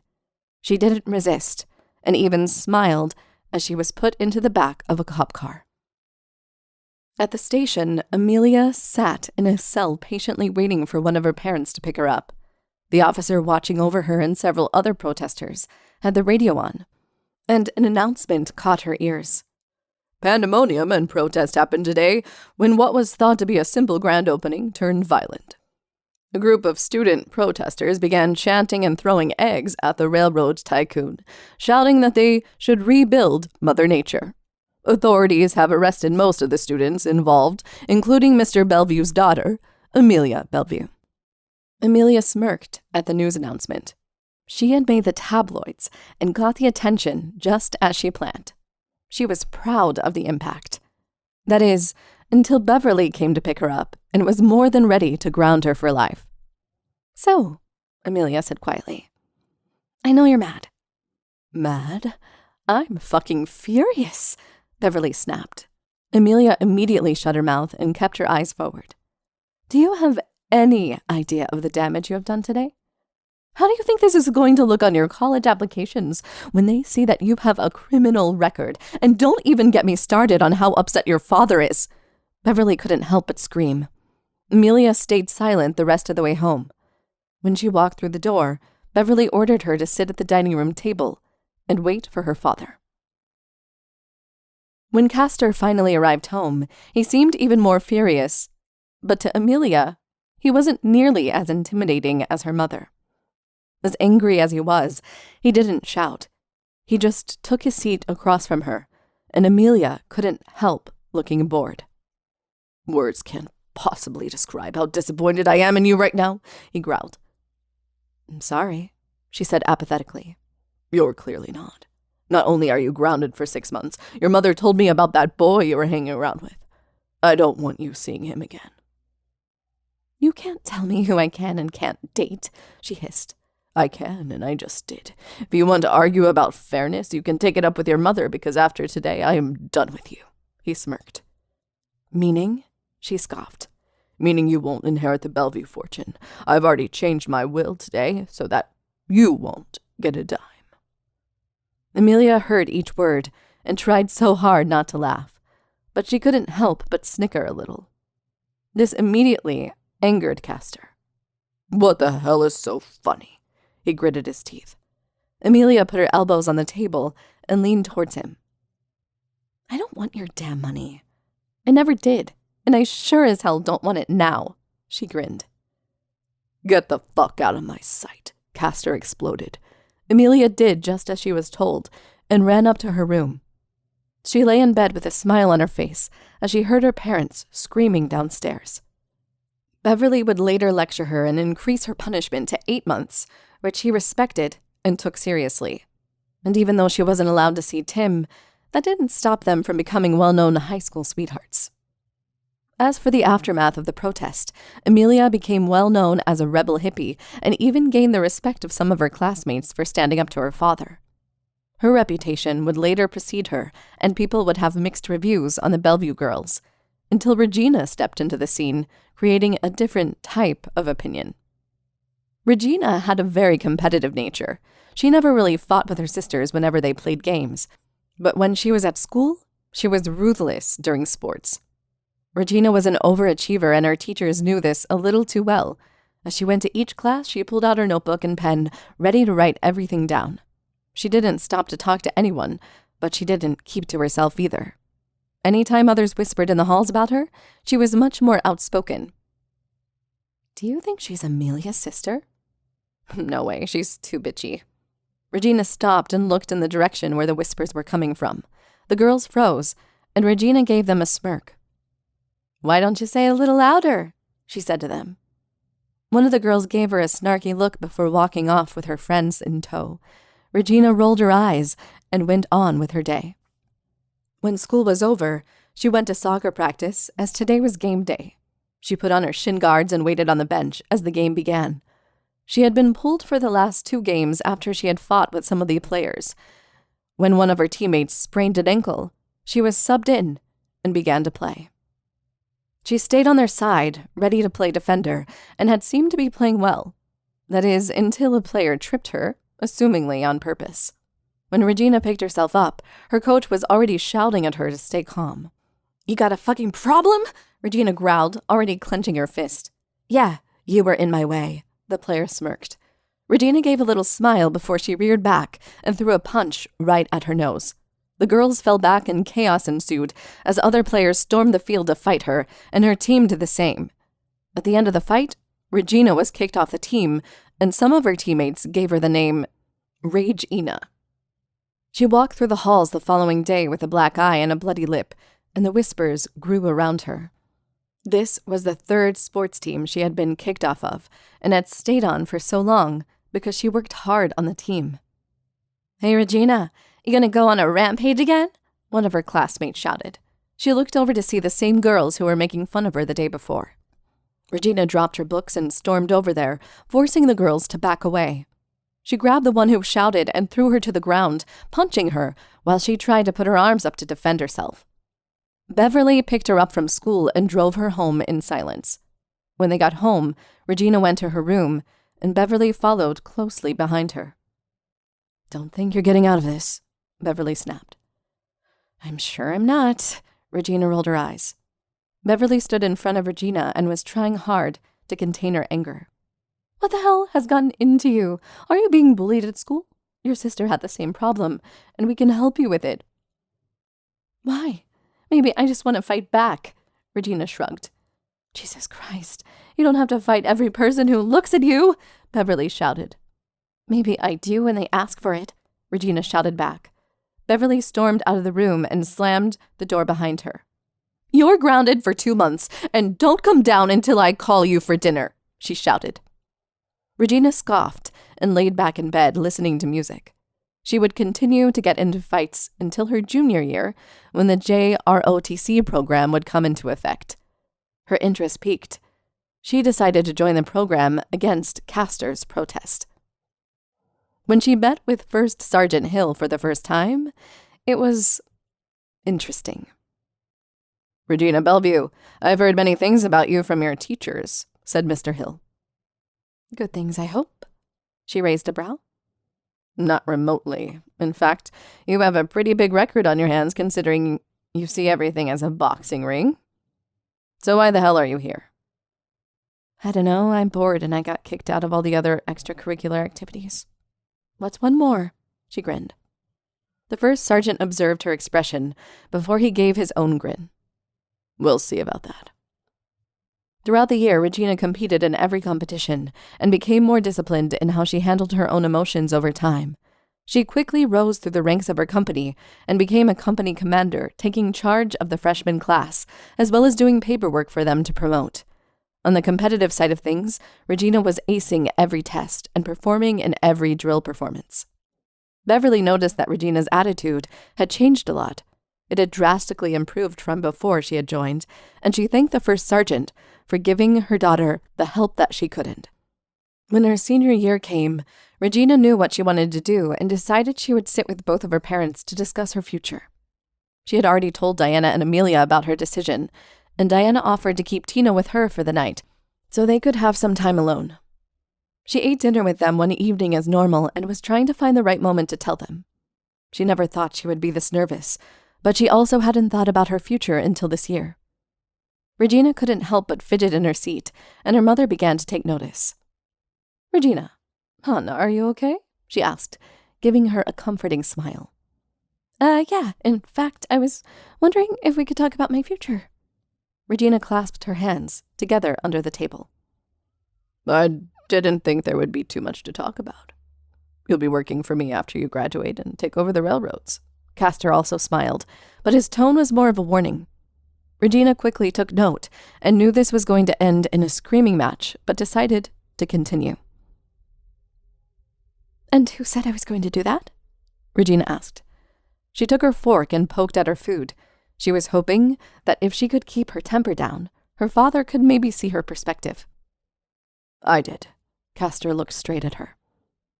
"Maybe you should hear what she has to say before you jump to conclusions," Beverly glared. "I'm not jumping to conclusions. She has clearly mellowed out, and she has more of a calm head on her shoulders. I think she'd be a great protege for the company." "I want to join the military," Regina blurted. Both of her parents looked at her in shock as she stabbed a small piece of chicken and ate it. You want to join?" Beverly's words faltered. "The military. Yes, I think it's my calling. Actually, it is my calling. I want to go after high school, and if I do, I can pay for my own college." "Absolutely not," Castor chuckled. Regina bit her tongue as her face went hot. She realized she wasn't going to change his mind and decided she would sever her ties to his delusions at that moment. "I'm not going to be your protege. I'm going to do whatever the hell I want and do my part to serve my country, and I can give less of a fuck if you agree or not." She gave a wide grin. "Regina, you can't talk to your father that way," Beverly sniffed. "Don't worry about it, Beverly, because clearly I don't have a daughter at this moment," Castor hissed. "Don't you say that, Cass." No, it's fine, Mom. I'd be more than happy to drop this shit name." "If you join the military, then you can kiss your name on my will goodbye," Castor announced. Beverly opened her mouth to protest, but Regina had already sealed his bluff. "Oh no, how awful. How will I ever live on?" she said with an unenthusiastic tone. "Keep your money." "I don't need it," she said. She went straight up to her room while Beverly was trying to process everything around her. Regina could hear them shouting downstairs and felt a pang of guilt that she didn't break the news to her mother a little more gently. Beverly later came into her room and quietly closed the door. She sat on the bed, but she didn't face Regina. "I'm sorry I didn't speak up more tonight. This is hard," she sniffed. Regina crawled towards her and wrapped her arms around her. She nuzzled her head against Beverly, and her mother began to cry again. "I'm sorry, Mom, but this is something I want to do," Regina whispered. "I know, and I'm not going to stop you either. Why don't we go to a recruiter Saturday so we can make sure you have everything you need?" Beverly chuckled through her tears. Regina felt her heart race and hugged her mother even harder. jumping up and down on the bed in excitement.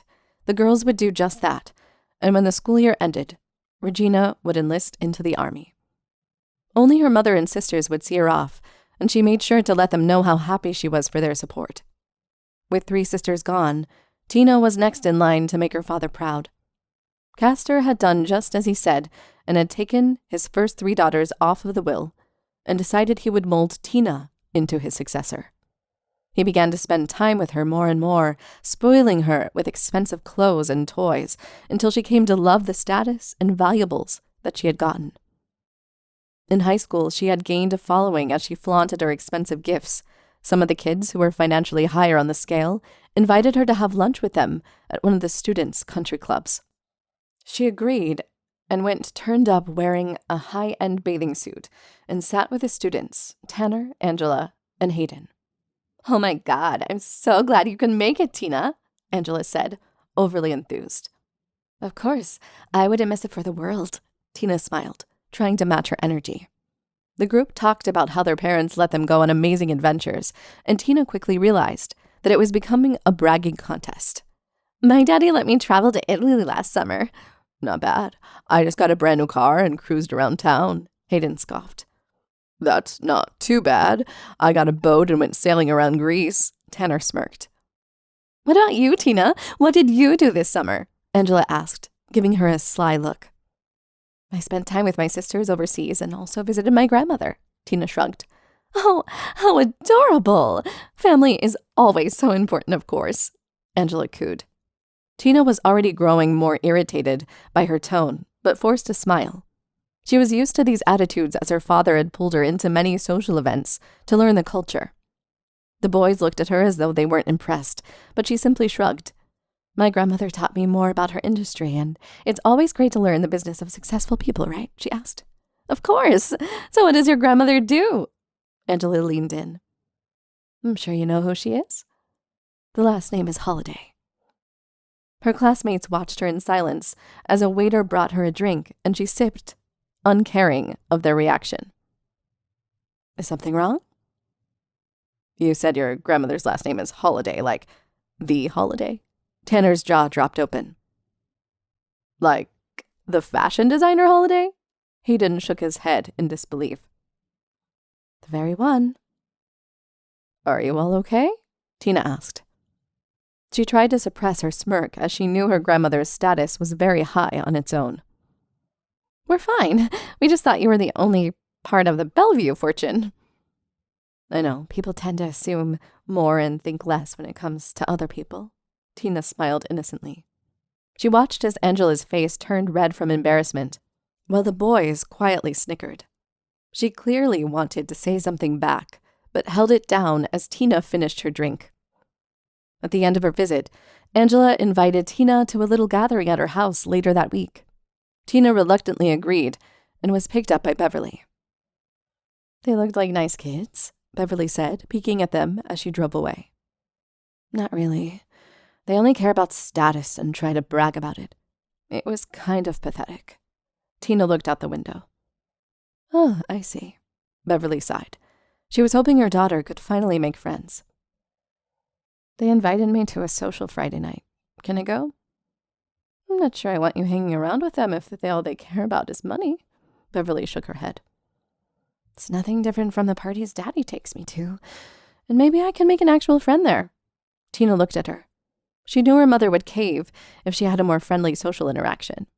Beverly agreed, and when they got home, Tina went into Castor's study, who greeted her happily. "Hey, princess, how was your play date?" he asked. "It was fine. Angela is having a social gathering later this week, and I was wondering if I could get a new dress for the event."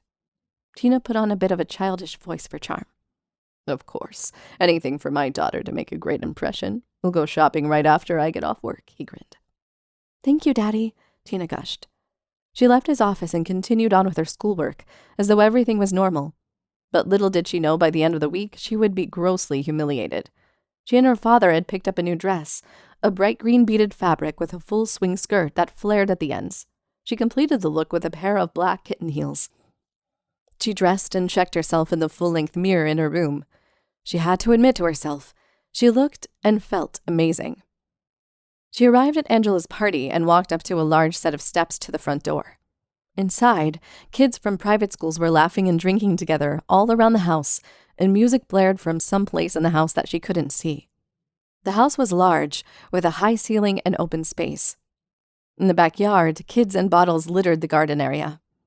She spotted Tanner waving at her from the outside table and decided to sit with him, hoping that the time would pass quickly so that she could go home. "Hey, you look really good, but are you sure you didn't overdress for this? It's more or less a high school party," he grinned. He handed her a drink, and she immediately poured it out into the grass. She then poured her own drink and took a sip, tasting the slightest bit of alcohol. "What, you don't trust me?" He raised a brow. "My sister told me that in events like these I should always pour my own drinks. Don't take offense." She gave a smile. "I guess I can't be mad at that. You want to go somewhere quiet and chat?" He pointed towards a more quiet part of the garden. "I'm fine right here. I am a little curious about something." "What's that?" Tanner gave a charming grin. "Do you have a personality outside of bragging about what you have?" She gave him a blank stare. Tanner didn't say anything for a moment and scratched the back of his head, not sure what to say. Tina couldn't help but giggle at how flustered he was getting and gave him a nudge. "I'm just messing with you. What is it that you like to do for fun?" "Oh, I really like reading." He was fumbling for words. "Yeah? Do you have a favorite?" "The Giver" was pretty good. Dystopias have always been really interesting to me. I even read 1984 a couple times. Not sure what it is, but I just love the concept. "Impressive. You were slowly becoming more and more my type." She gave him a wink. Tanner couldn't help but chuckle, and the two talked for a long time. Tina was slowly warming up to him, and Tanner was also doing the same. Hayden came out and was pulling them inside, but Tanner tried to shake them off. "What's so important that we have to go inside?" Tina asked, annoyed that their conversation with Tanner had been interrupted. "Angela wants us all to come inside so she can make some announcement." Hayden had a devilish grin as Tanner tried to pull away even harder. They moved into the center of the crowd, and Angela announced loudly that she had something to say. "Tonight has been so much fun, but I know it could be even better with my special guest, Tina Belleveaus," she said. The crowd began to cheer around Tina as she gave a puzzled wave. Tanner looked around nervously as Angela gave a thumbs up right next to her. Tanner took her hand and was trying to pull her away, but Hayden quickly stepped in his way. He gave Tina a hard shove back into the center, and she felt herself being doused with some kind of liquid. When she opened her eyes, she was covered in black paint and watched as everyone laughed at her.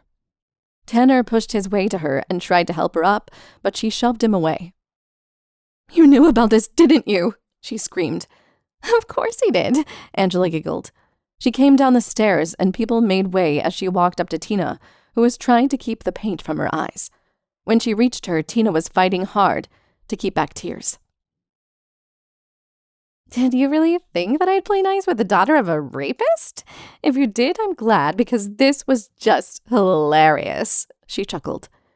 Tina clenched her fist, wanting to brutally attack her in front of everyone. She wanted to splatter her ruined dress with blood and was almost ready to swing when she took a deep breath. "Thank you for inviting me to your party tonight," is all she said. Angela's smile quickly turned to anger as Tina left. She walked out the door and Tanner ran after her. He grabbed her wrist and she pulled away and kept her eyes forward so that he wouldn't see her cry. "Thank you for trying to protect me. I don't forgive you right now, but I'll remember that you at least tried to help me," she said. She left hurriedly and made her way to the nearest gas station and called Castor to pick her up. When he arrived, she broke down hard into tears as Castor drove silently back home. She tried to get out of the car, but he locked the doors, meaning he wanted to talk. "Did you fight anyone tonight?" he asked. "No, they just poured paint on me," she cried. "You didn't punch anyone?" "No, I just left." Castor nodded. "Give me the names of the kids who did this, and Daddy will handle the rest." "Hayden Pence, Angela Corey, and..." She stopped for a moment. She wanted to say Tanner's name, but he did try to help her get out of there. "And?" Castor looked at her impatiently. That's it. I remember it being those two. She locked eyes with him. Okay. When you walk into school Monday, you will not make eye contact with them, and if you do, you look at them as if they are beneath you. You are a Belleveau, and we don't tolerate being humiliated. We make people disappear, you understand? His eyes were dark. Tina wiped her face and nodded. I do, Daddy. Good. Now get inside. Your mother is already waiting to help you clean up.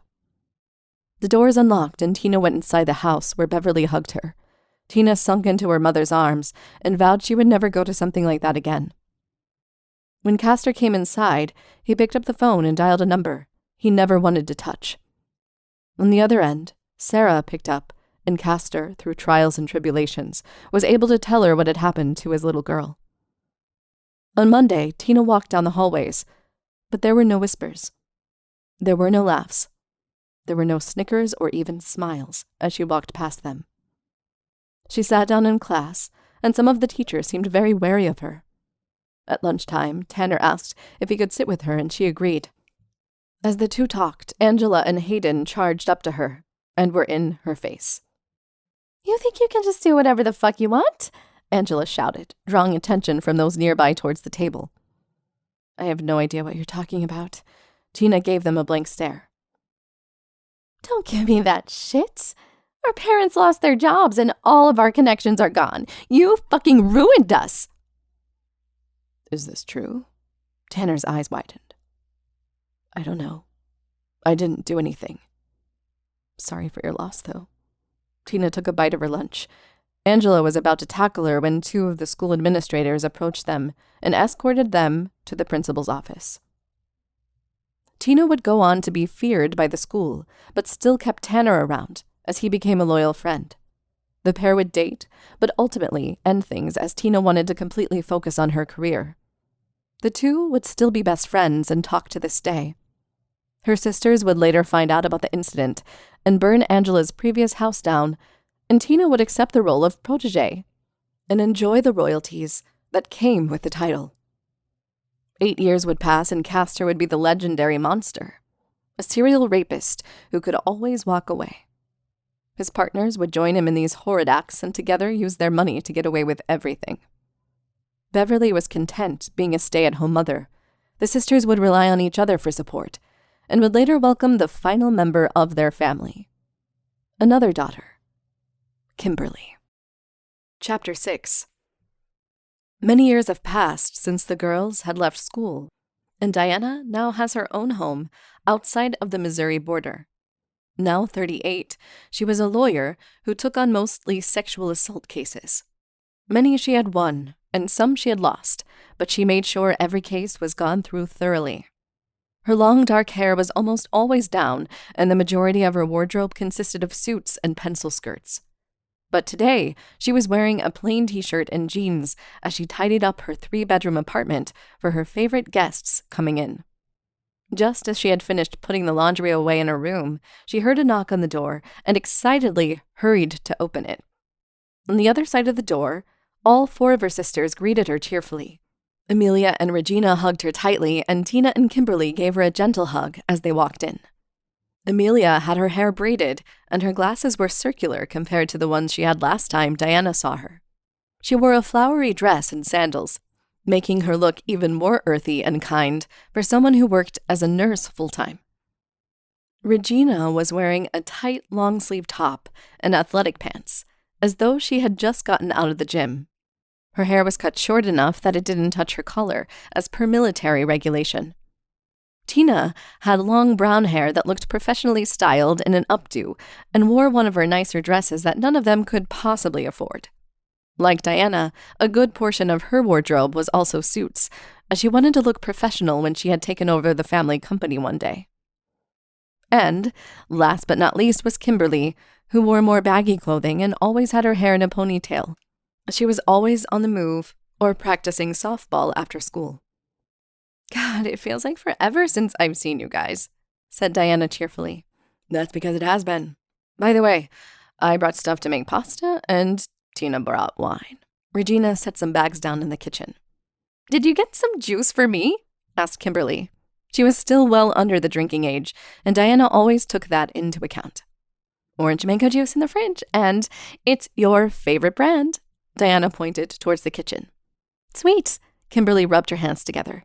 She was headed towards the kitchen as Tina was already in there unpacking wine.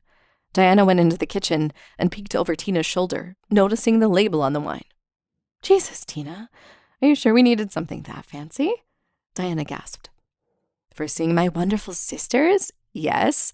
Also, I refuse to drink store-brand wine. I didn't work my ass off so I could drink the cheap stuff. Tina waved. Because, God forbid, you want a good bargain, Amelia called from the living room. Diana could hear Amelia and Regina laughing in the other room and couldn't help but laugh with them.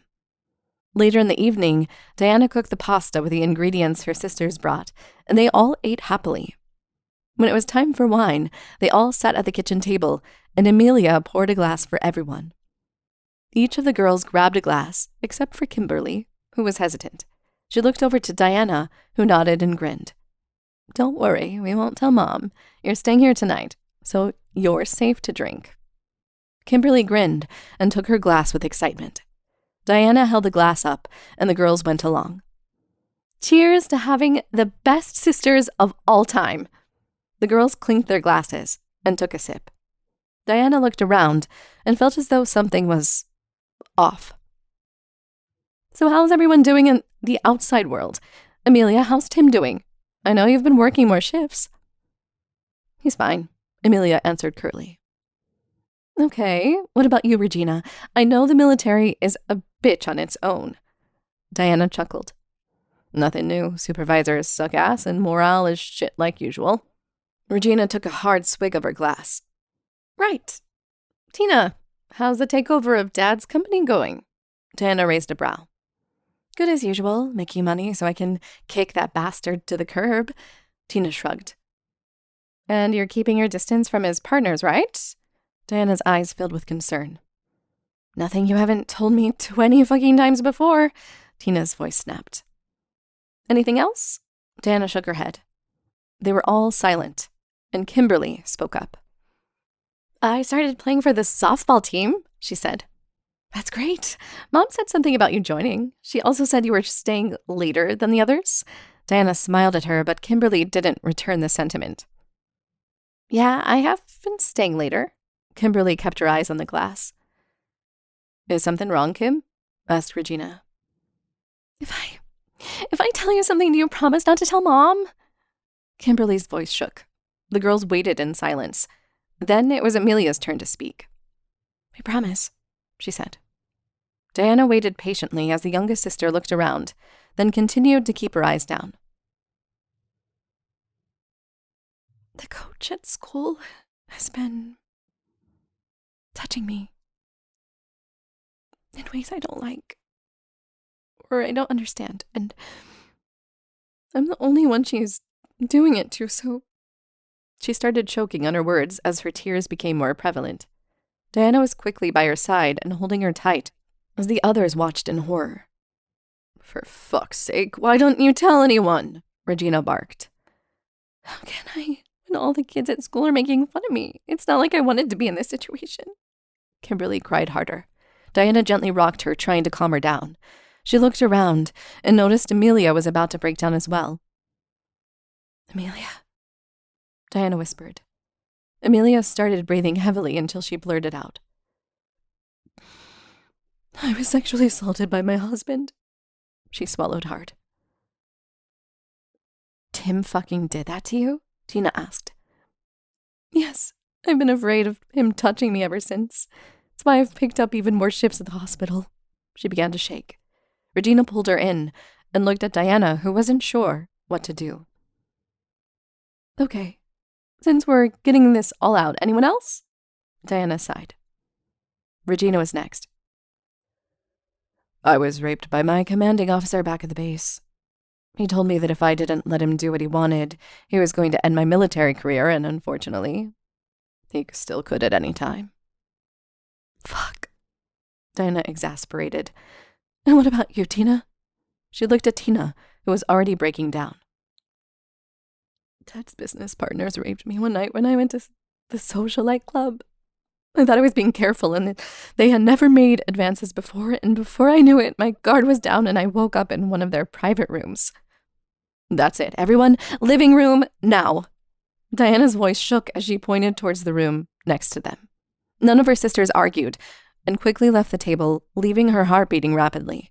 She wasn't sure if it was a panic attack or something worse. All she knew was that she could feel more and more pain in her chest and tried to steady her breathing before she walked into a room full of victims of what she'd been fighting for years.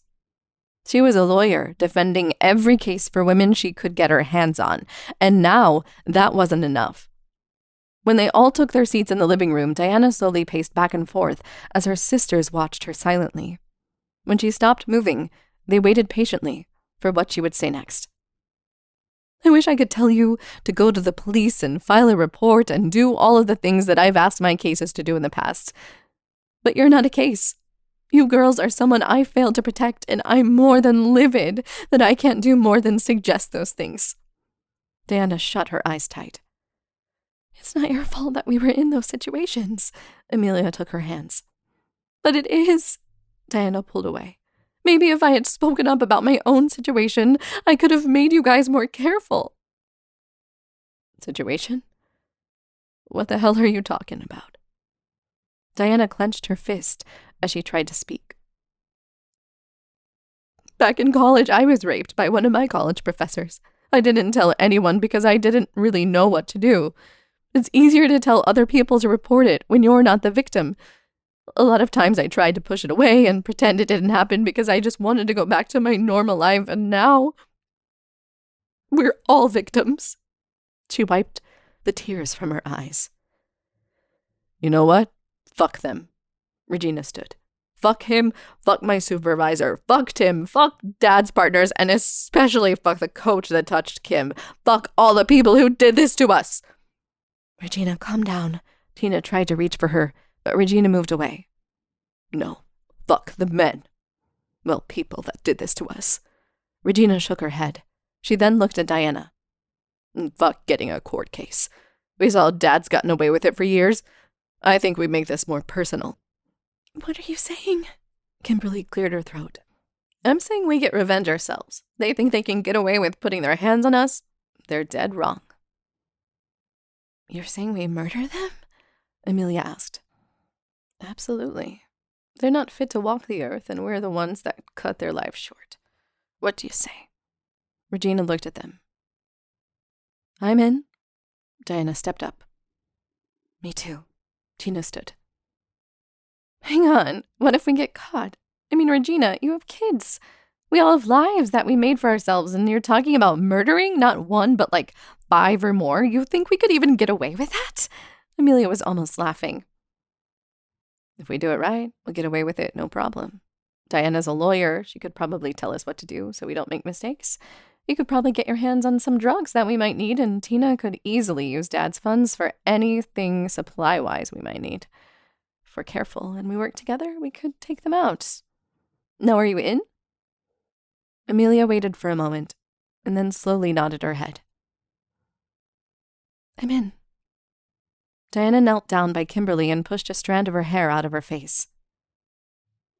Kimberly, I'm not going to ask you to do something like this. I'm just going to ask that you don't mention any of it to Mom. I want to be in, Kim blurted. You've always looked out for me, and I want to do the same, so I'm in. Just tell me what I need to do. Kim, I really don't want to get you involved. Diana shook her head. She's already involved. Why stop her from getting the same justice? Regina scoffed. Diana opened her mouth to protest, then quickly shut it when she saw Kim nodding her head. Then it's settled. We murder these fuckers and get long-awaited justice. Now who's our first victim? Chapter 7. The girls had always grown up under the roof of a monster, and little did they know about the ones they would meet outside of their home. Each would fall victim to their grasp and would fight and scream to be free. Diana's monster was one of her most trusted and well-known professors. This man hid himself under a guise of kindness, offering her paid internships, keeping her in the office after school for whatever reason he could think of. Then one night came when he would finally take her trust away. Diana was leaving her class when her professor stopped her by calling her. "Miss Diana, if you could stay back for a moment," he said. It was late at night when she watched her peers give her looks as they exited the classroom. As she waited, the professor had picked up all of his things and was now alone with her. "Is there something wrong?" she asked, giving him a look of concern. "I thought I'd walk you to your car. Can't let my favorite student get attacked." He gave a gentle smile. Oh, okay, sure," she nodded, slightly puzzled. They made their way through the low-lit campus and were coming to a tunnel that wasn't well frequented at that hour. But he knew this. It was his plan. He grabbed her and pushed her against the wall. And when they entered the tunnel, he was the only one who left out the other side. Diana would never go back through the tunnel again. She wanted to report it, but his status in the university seemed too big. She became more withdrawn, refusing to talk to other peers unless utterly forced, and all the while, her rapist would stand just a few feet away from her during every class until she finished the semester. He was so close, but unfortunately for Amelia, her attacker was much closer. She and her husband, Tim, had always had an interesting relationship. There were so many days when she felt comfortable with him. She could tell him anything. She could feel safe with him. But then there were times where she would shrink back from him. Tim had a certain response when he didn't get his way. He would say he didn't love her, push her away, maybe even manipulate her until she caved right under him. When he suggested they try out a new surprise one night in bed, Amelia responded that she was really tired. Tim pulled himself away and immediately cleaned up the table, shoving off any comforting words she had for him. He left for the living room, and Amelia stayed at the table as she heard the TV turn on. She released a heavy sigh and shut her eyes for a moment, debating what she wanted to do. Finally, she left the table and went into the living room, where her husband sat in his chair sulking. She took a deep breath and smiled at him, saying she was willing to give his idea a try, even if it was a surprise. This excited Tim, and the couple went off into the bedroom where he pulled off her clothes. She waited nervously for what was to come. Tim pulled out a pair of handcuffs, and Amelia refused. But Tim wasn't taking no for an answer, not when she had previously agreed. He began to put the cuffs on as Amelia continued to pull away from him. His grip went from soft to harsh as she tried to push him off. He made sure to get everything he wanted from her before he let her go, and when she was free, she fled with bruises all over her wrists and body. Tim would apologize, but she wouldn't forget that night. She'd pick up more shifts until she was basically living at the hospital. She came home, she made sure he wasn't there. On the rare occasions she was home, he would try to touch her, making her flinch. Then he'd make her feel guilty, making her life a living hell under her own roof. Regina would suffer a different kind of hell at work. Not that she wasn't used to it. The military was always some kind of hell, whether she was home or away. She had worked up the ranks since she enlisted and kept her private life to herself as much as she could. But when she was living in the barracks, nothing protected her from her supervisor. He had his eye on her ever since they were introduced, even being called into his office for very minor details. So much so that her other peers began to notice and judge her harshly. There was a knock at her door. She opened it to see her company commander and quickly stood to attention. "At ease, Belleveau," he said. She did as he instructed and waited quietly for him to speak. Instead of giving her any important information that she might need, he made small talk with her, and she knew this wasn't a normal visit. She began to be more observant and noticed his speech was slurred and his breath reeked of alcohol. She told him that he should go before he gets in trouble, and he pushed her words aside, holding her down and keeping her quiet while he assaulted her.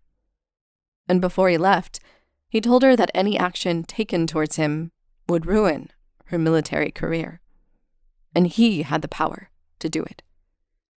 Even when power is there, it can be taken away. Tina would find this out when she decided to be the heir in her father's company. Diana and the others begged her not to do it, but Tina wanted to be rich. She wanted to pave the way to having power, and her father's company was the perfect target. But learning all of the ropes meant working closely with her father's business partners. Heeding Diana's warnings, she never met them alone. She demanded that they always meet in a public area and that she would always drive on her own. She was taking every precaution she could, and the men treated her with respect. Or so she thought, until they gained her trust just enough to have her meet at Socialite. And once she took her first drink, she would wake up, stripped of her clothes and sanity. She was in a hidden room at Socialite and remembered just enough to know what they had done to her. And then there was Kimberly, who wasn't touched unwantedly by a man, but by a woman. Kimberly wanted to play softball and was so excited when she made the team. Her coach said that she could be a great player and even go to nationals. Kimberly would stay later each practice so her coach could go over what needed improvement. But she noticed that her coach was also quite close in the way she helped her.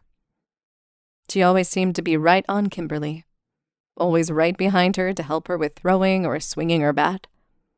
The day Kimberly needed her uniform adjusted, her coach was more intrusive, telling her it was natural for a growing girl her age to feel those kinds of things. Kimberly would then be molested and consoling herself in her bed that night. Now, here were all of the sisters sitting around the table, plotting their murders of the people who took the safety and the privacy of their bodies away. And their first victim would be none other than the professor. Chapter 8. The sisters came up with what they thought was a fairly simplistic plan. They made sure the professor was still working at the university, and to Diana's surprise, he still was. Then they needed to do recon, as Regina put it. Amelia and Diana drove around campus and watched the buildings from afar, trying to study the habits of their prey. As they sat there and waited, Amelia watched as Diana kept her arms crossed. She even noticed that her sister's hands were gripping her sleeves. "Hey," Amelia touched Diana's shoulder, and she flinched. She took her hand away, and Diana took a deep breath. "Sorry," Diana nervously chuckled. "I guess I'm just a little on edge." "Yeah, I get that," Amelia nodded. She put a hand on Diana's back, and Diana laid her head on her shoulder. "You know, you could have told me when it happened. I wouldn't have said anything to Mom. I wasn't with Tim, and you could have stayed with me," said Amelia. "I know," Diana spoke quietly. "Why didn't you?" "I'm not sure. Maybe it was pride, maybe I didn't want you guys to judge me, or maybe I just wanted to get on with my life. I wanted everything to just go back to normal." Diana felt her eyes water and quickly wiped them. "I wouldn't have judged you." Amelia had an arm around her now. "I didn't know that." Diana sat up and looked into her sister's eyes. "Imagine you spend your life protecting your sisters from the horrors of rape victims only to end up being one. I didn't know how you or Regina or any of you guys would have looked at me. I wanted to keep you from all of this, and now here we are, another one of the many women who couldn't escape a fucking nightmare." "You're making it sound like it's your fault this happened to us." "And what if it is? Maybe I could have protected you girls more, or—" "There's nothing you could have done," Amelia snapped. Diana watched as Amelia began to seethe. "You can't be in our lives every second of the day. It's not your fault. It's not any of our faults. You want to blame it on someone? Blame it on the fuckers we're about to take out," she spat. Diana slowly nodded and looked back towards the building. After a few minutes, she saw a familiar face come out and stiffened as he became more recognizable. Amelia glared at him as he continued to the next building. The girls kept watch over which buildings he was visiting until it became nightfall. As he headed towards the tunnel, Amelia and Diana tailed him from afar.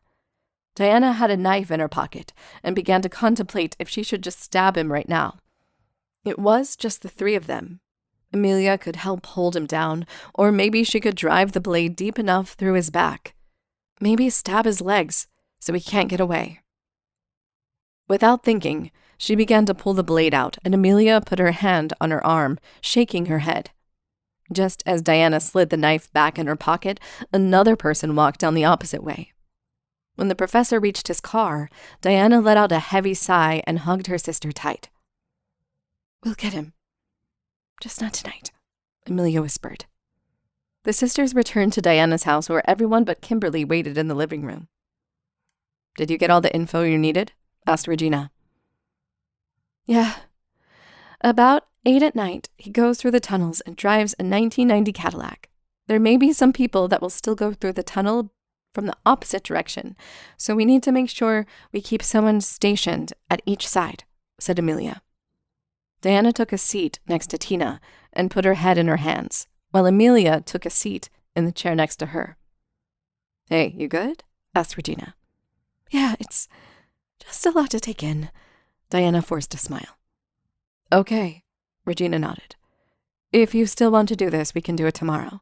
Tina and I can watch both ends of the tunnel while Amelia helps Diana do the job. Did we all figure out an alibi?" "I was sitting home here with Kimberly watching her favorite show," said Diana. "I was with Regina watching over her boys while her husband was away," said Amelia. "And I was drinking at Socialite after a long day at work," said Tina. "All right. We can meet up here. Make sure you dress in dark clothing and wear a mask so no one recognizes our faces," Regina grinned. "Also, make sure you cover your hair with a hat and wear gloves so no DNA evidence can be found as well." Diana sighed. "Right. If we've covered everything, let's get some sleep. It's going to be a long night tomorrow." The girls hugged each other goodbye and left, except for Amelia. Diana waited for her to grab her coat, but she didn't move from her seat. "You want to stay here tonight?" asked Diana. "If it's okay." Amelia kept her eyes on the floor. "Of course. The guest bed is made, and if you need anything, just let me know." Diana got up and kissed her head. She let Amelia borrow some sleep clothes and then went to her room to change. As she got into her sleep clothes, she replayed tonight in her head and pressed her nails into the palms of her hands. He was going to be gone soon, stuffed in whatever hole she and her sisters would put him in. To Diana, it felt like a relief. Just one more night, and her attacker would be gone. Diana lay in bed, and she was about to drift into sleep when there was a heavy bang on the front door. She pulled a gun out of her nightstand and slipped it into the pocket of her robe as the banging continued. "Diana, it's Tim. I know Amelia's here," he called out. As Diana went down the hallway, she saw Amelia come out of the room and pulled her back towards the guest room. "What are you doing?" asked Amelia. "Stay in this room and hide in the closet. Tim is at the door, and I'm going to tell him to go away. No matter what, do not leave the closet until I knock 3 times, Diana hissed. Amelia's face went pale as Diana pushed her towards the closet. "Diana?" Tim continued to bang on the door. Diana rushed to the door and composed herself before opening it only slightly to reveal her face. "Why the hell are you banging on my door?" Diana glared. "I want to talk to my wife. Now let me in," Tim growled. He tried to push the door open, but Diana used all of her strength to keep him out. "She's not here, and if you try to enter my house again, I will call the cops. Go check the hospital if you want to know where she is." Diana's voice was low. "And if you ever bang on my door at this hour again, I will put a hole in you so big a dinner plate will fit right through." Tim opened his mouth to speak, but Diana simply smirked. "Good night, Tim. Hope you find her." She slammed the door on him and quickly locked it. She began to walk away from the door, but Tim started banging on the door again. "This isn't over. I know she's fucking here," he shouted. Diana rolled her eyes as she began to quietly laugh. She pulled the gun out and opened the door, aiming right at his head. He quickly backed up and held his hands up. "You bang on my door one more fucking time, and I'm shooting you right on my doorstep," she said, still smirking. "You won't shoot me. We're family," Tim laughed. Diana moved the gun to his right and fired off a bullet, making him shout.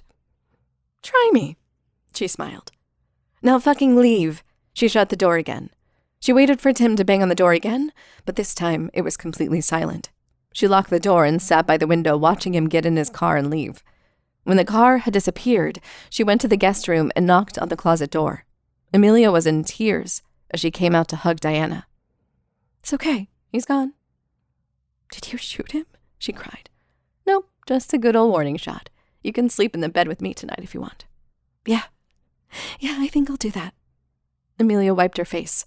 The sisters climbed into bed, and Diana closed her eyes, hoping to sleep a little better tonight. The girls made it through the night with a little bit of sleep and went to work as though the day was normal. And they all got off work. They came through Diana's door with large bags. Okay, Kimberly, I want you to stay here and put on the TV. Write down what shows you watched. Try to remember everything you can about them. Keep the gun next to you in case anyone but us is at the door, Diana said. Kimberly nodded and took out a notebook and pen. The girls changed into dark clothing and took one car. Diana made sure she had her weapon in the front pocket as they rode towards the university. Just as they planned, Tina and Regina posted themselves at each end of the tunnel. Amelia and Diana waited for the professor and trailed behind him as night fell. He went toward the tunnel and Regina hung around on the side, pretending to look at her nails. The professor waved to her, but she ignored him. As he entered the tunnel, Amelia and Diana closed the gap on him.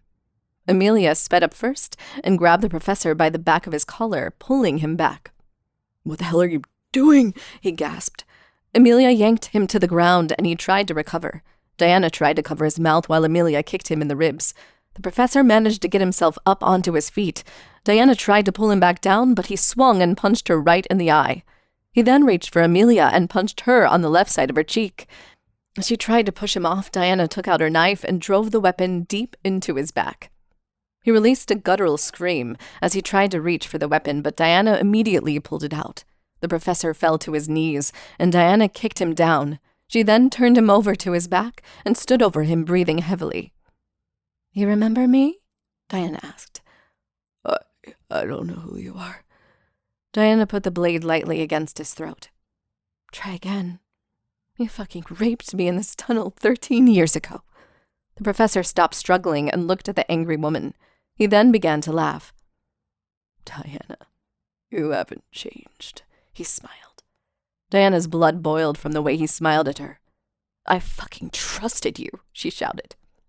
She then drove the knife into her rapist's throat, but she wasn't satisfied. She continued to stab him over and over and over.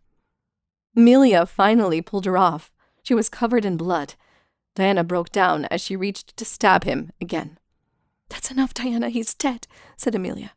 "It's not enough," she cried. She tried to stab him again, but Amelia wrestled the knife away from her. "He's already dead. It's okay. You can stop now." Amelia held her back. The sisters came through the tunnel, and Regina searched his pockets for his car keys.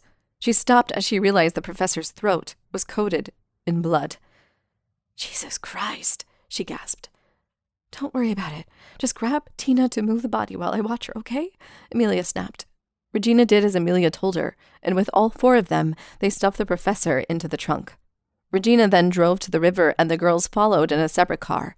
When they reached the river, Regina took the brakes off, and the girls pushed the car into the river, letting it slowly sink deep down into the water. They then went back to Diana's to change and get some sleep. When Diana walked through the door, Kimberly almost screamed when she saw all the blood on her hands and clothes. "It's okay. Diana, wash yourself off and we'll burn your clothes," said Amelia. Diana silently did as she was told, and Amelia set about pouring a couple of glasses of wine. "Is she okay?" asked Kimberly. "I think she will be. Just a lot happened," Regina nodded. Diana finished washing up and came out to see her sisters staring at her with concern. She sat on the couch with the girls. Tina offered her a glass of wine. She took it, feeling a smile coming on. They each held up their glass as Tina spoke. "Cheers, sis. You killed your rapist, and we hope to do the same." The girls all clinked their glasses and took a large sip. "So, who's next?" asked Tina. Diana felt her grin get bigger as she exchanged glasses with Amelia. "I know just the man." Chapter 9. Diana and Amelia woke up sore from the assault they endured last night.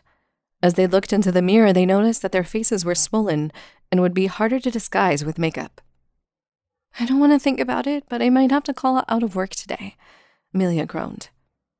"Same here, but I don't want to cause too much suspicion."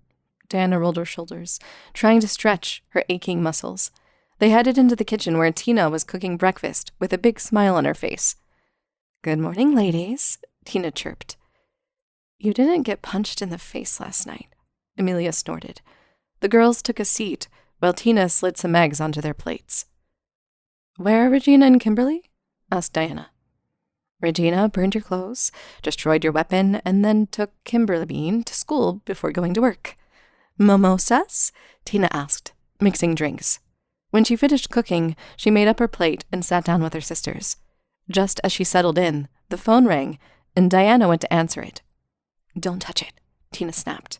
Diana froze and waited for a good reason. "That's most likely Tim. He's been calling about Amelia all morning."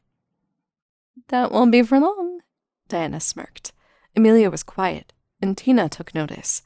"You still want him dead, right?" she asked, taking a bite of French toast.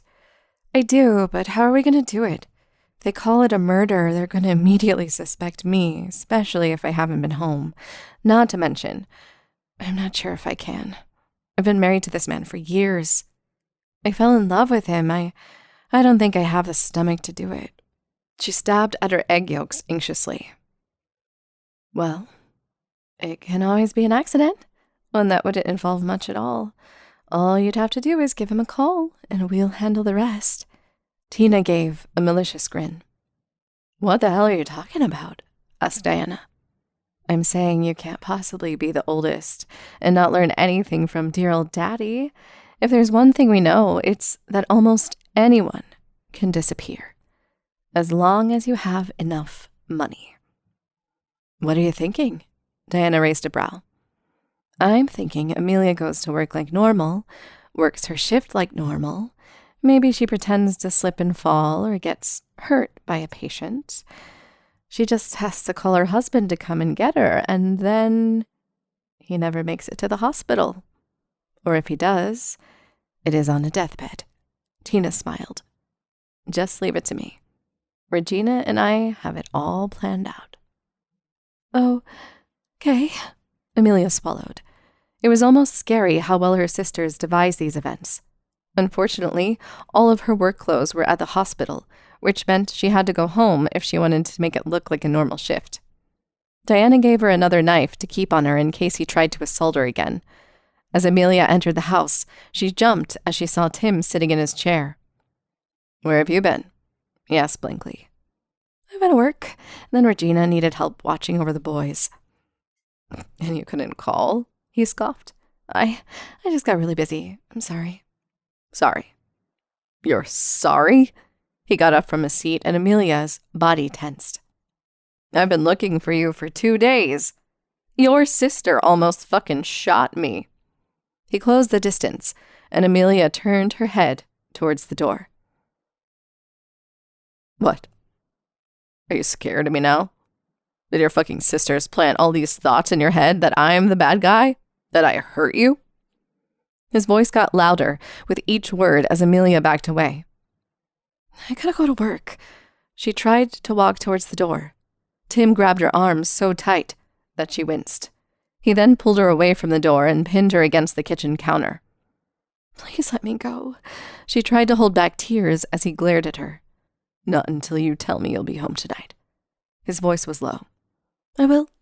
I'll be home tonight." She quickly nodded. "Promise?" he asked, squeezing her arm tight again. "I promise. Now please, Tim, you're hurting me," she whimpered. Tim finally relaxed his grip, and she flinched as he caressed her face. He then placed his other hand on her lower waist, and she felt herself shake. "You know, it's been a while since we've had a romantic night alone. Maybe when you get home, we can try those handcuffs again." His eyes were dark as he smiled. "Sure, yeah, we can do that." "Great. I love you." He kissed her forehead. She pushed past him and tried not to run out the door so he wouldn't chase after her. When she got in her car, she immediately locked the doors and almost peeled out of the driveway. When she reached the hospital, she asked one of her coworkers to borrow some scrubs and went to work like normal, trying everything to keep it together. When 7 o'clock came and the sun began to set, she did just as Tina said. Amelia called her husband, making the excuse that she forgot something at home. Tim cursed through the phone, but said he was on his way. She prayed more than ever that this plan would work. She waited as 8 came and went.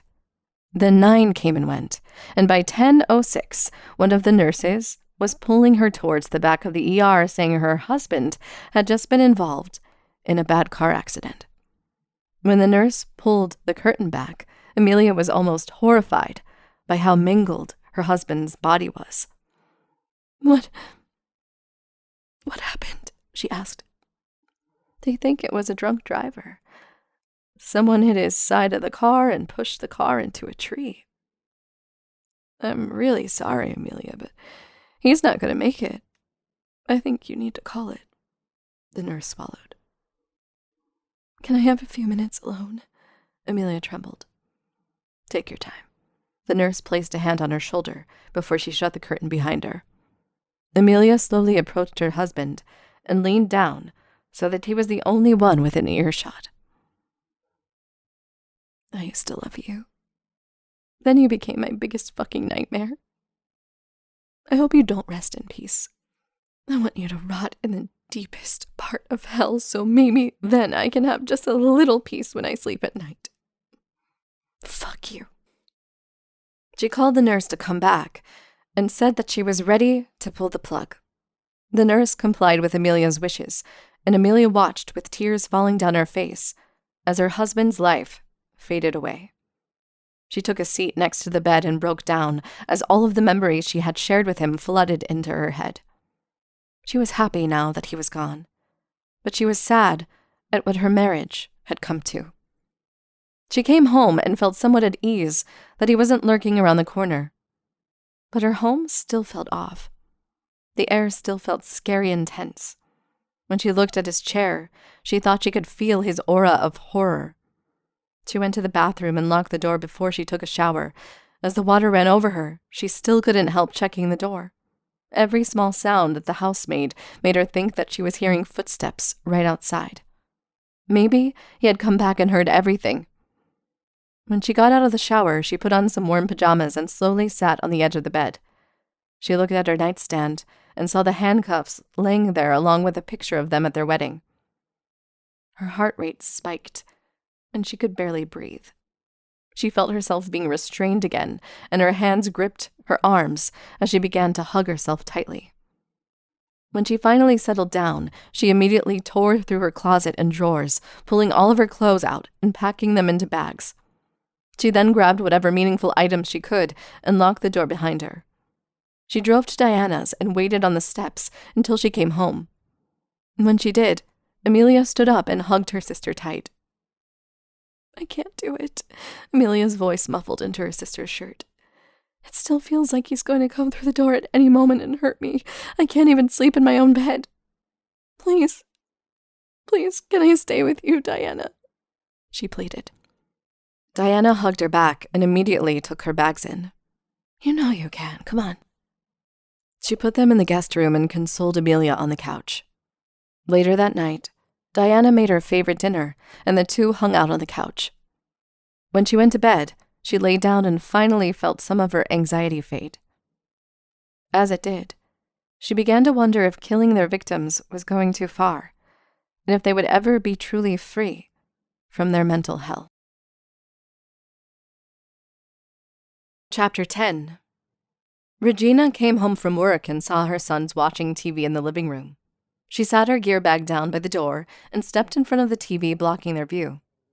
Her oldest, Ben, tried to look past her towards the TV, so she then turned it off. He whined.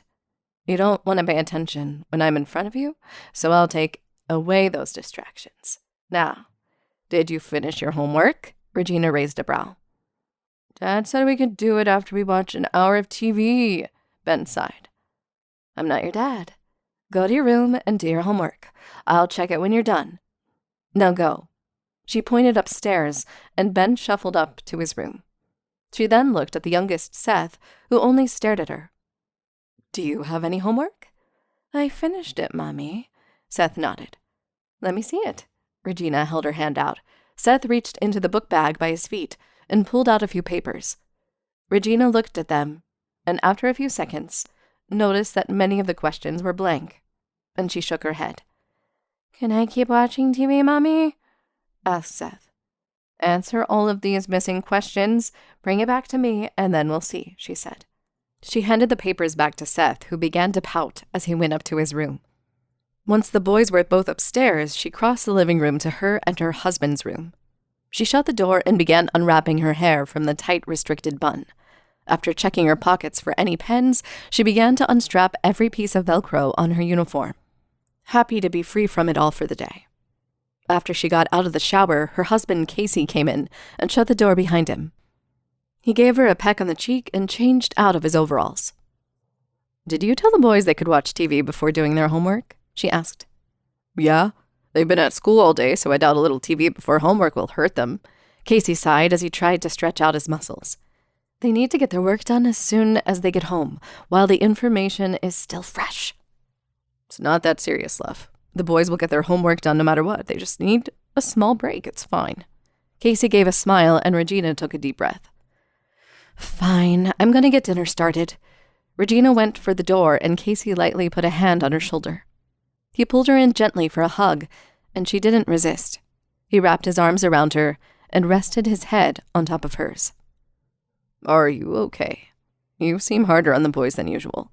You've barely looked at me since you went to your sister's. I'm a little worried," he said softly. Regina leaned back into her husband's embrace and felt serenity for the first time in days. "My sisters have been really stressed with stuff going on, so I'm just trying to make sure they're okay."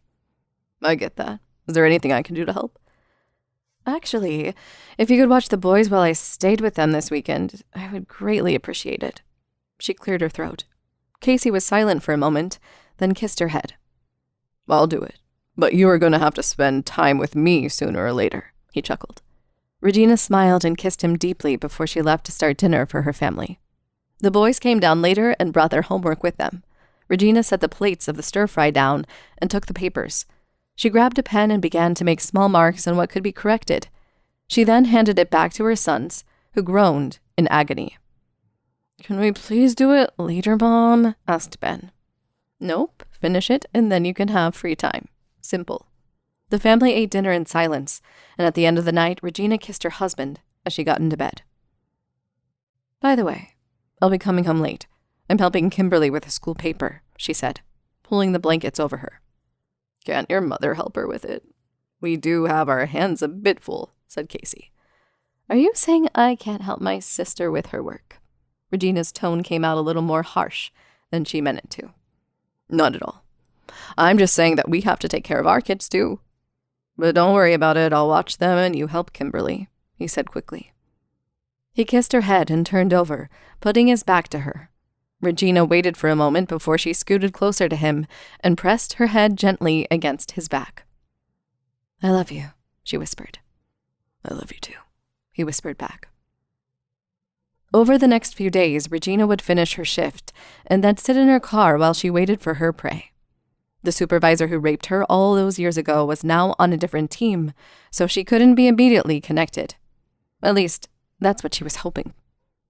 Her supervisor would drive off base around 6 in the evening and seemed to go bar hopping at very particular bars around the city.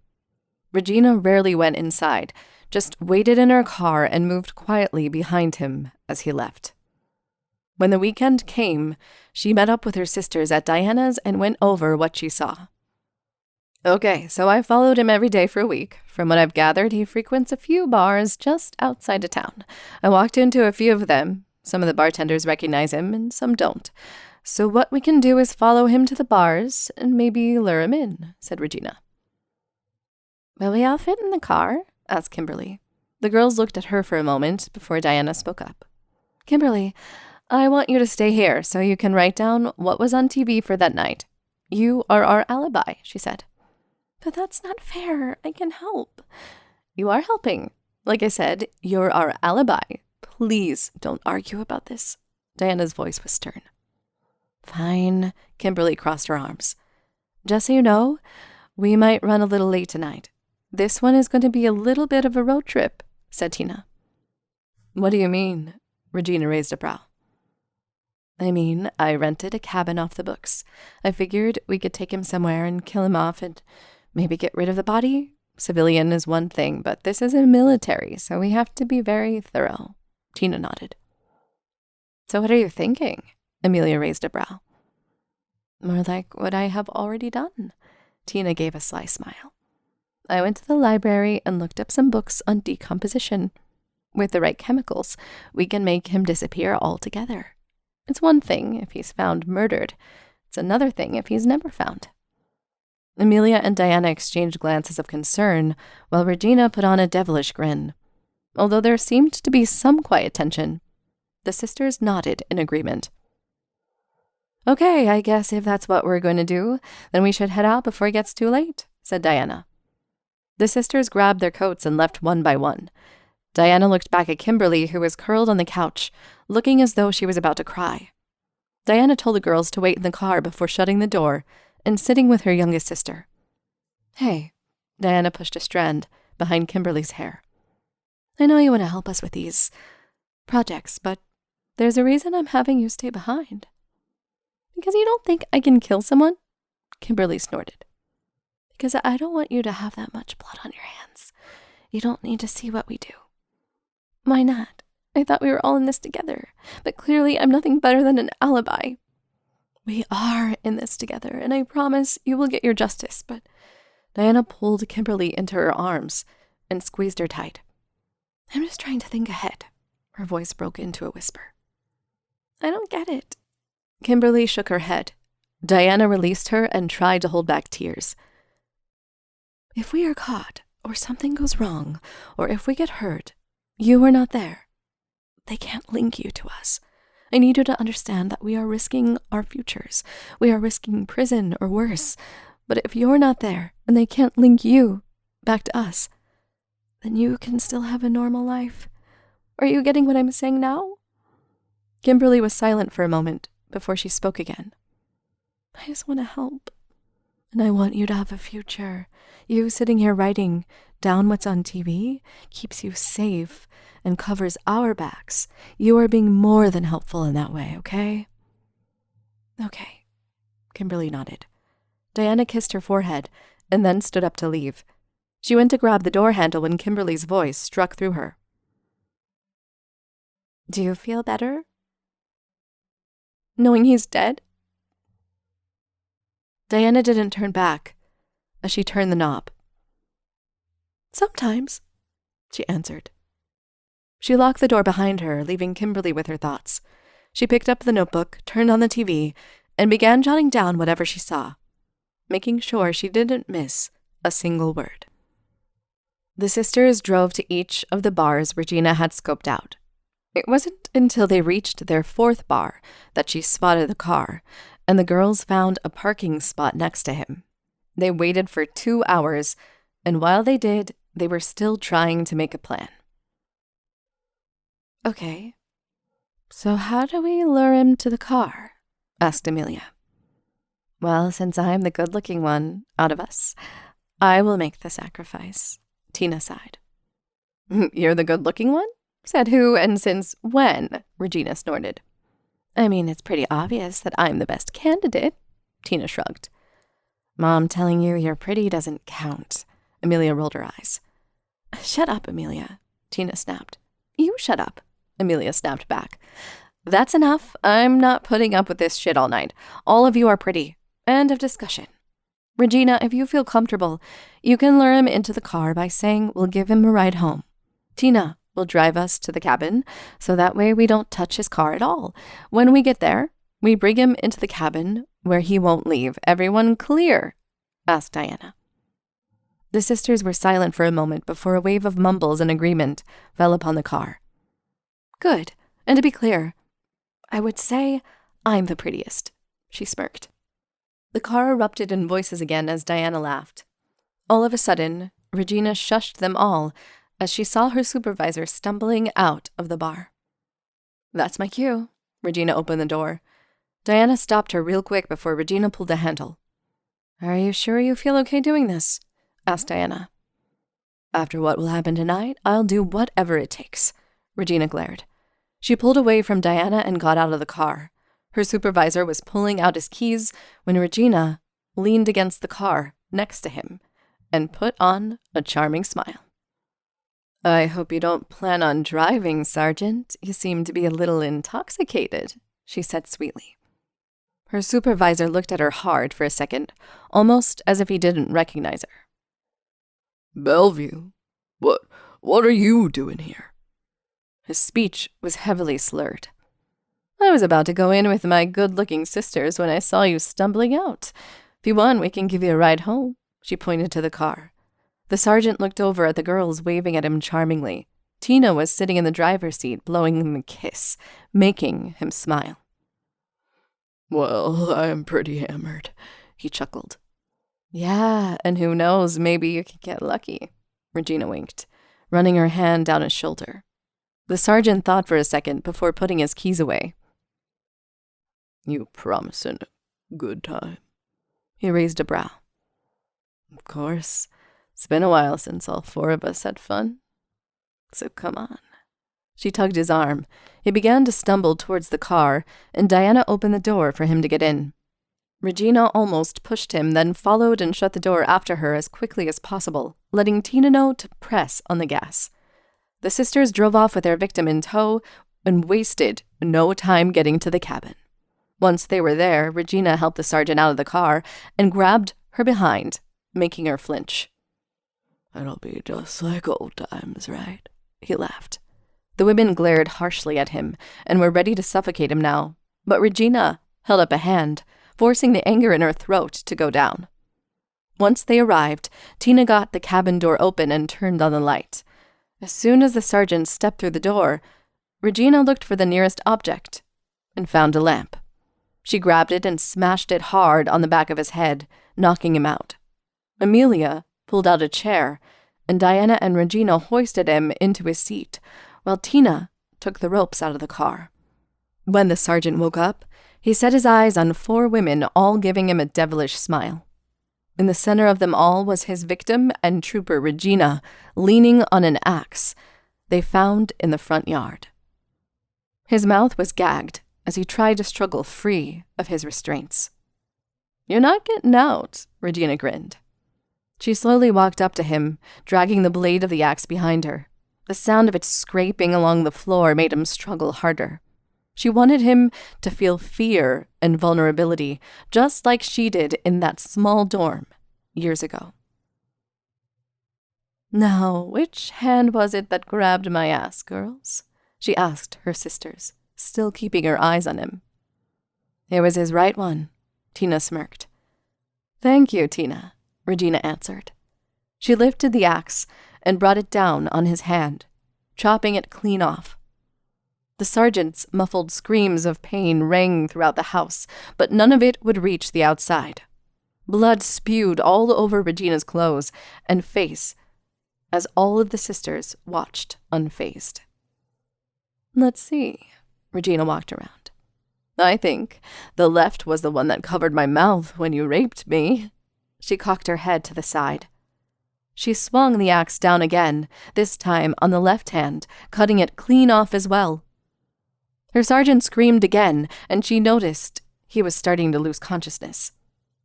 She lifted his head so that he looked at her. I promise I'm almost done.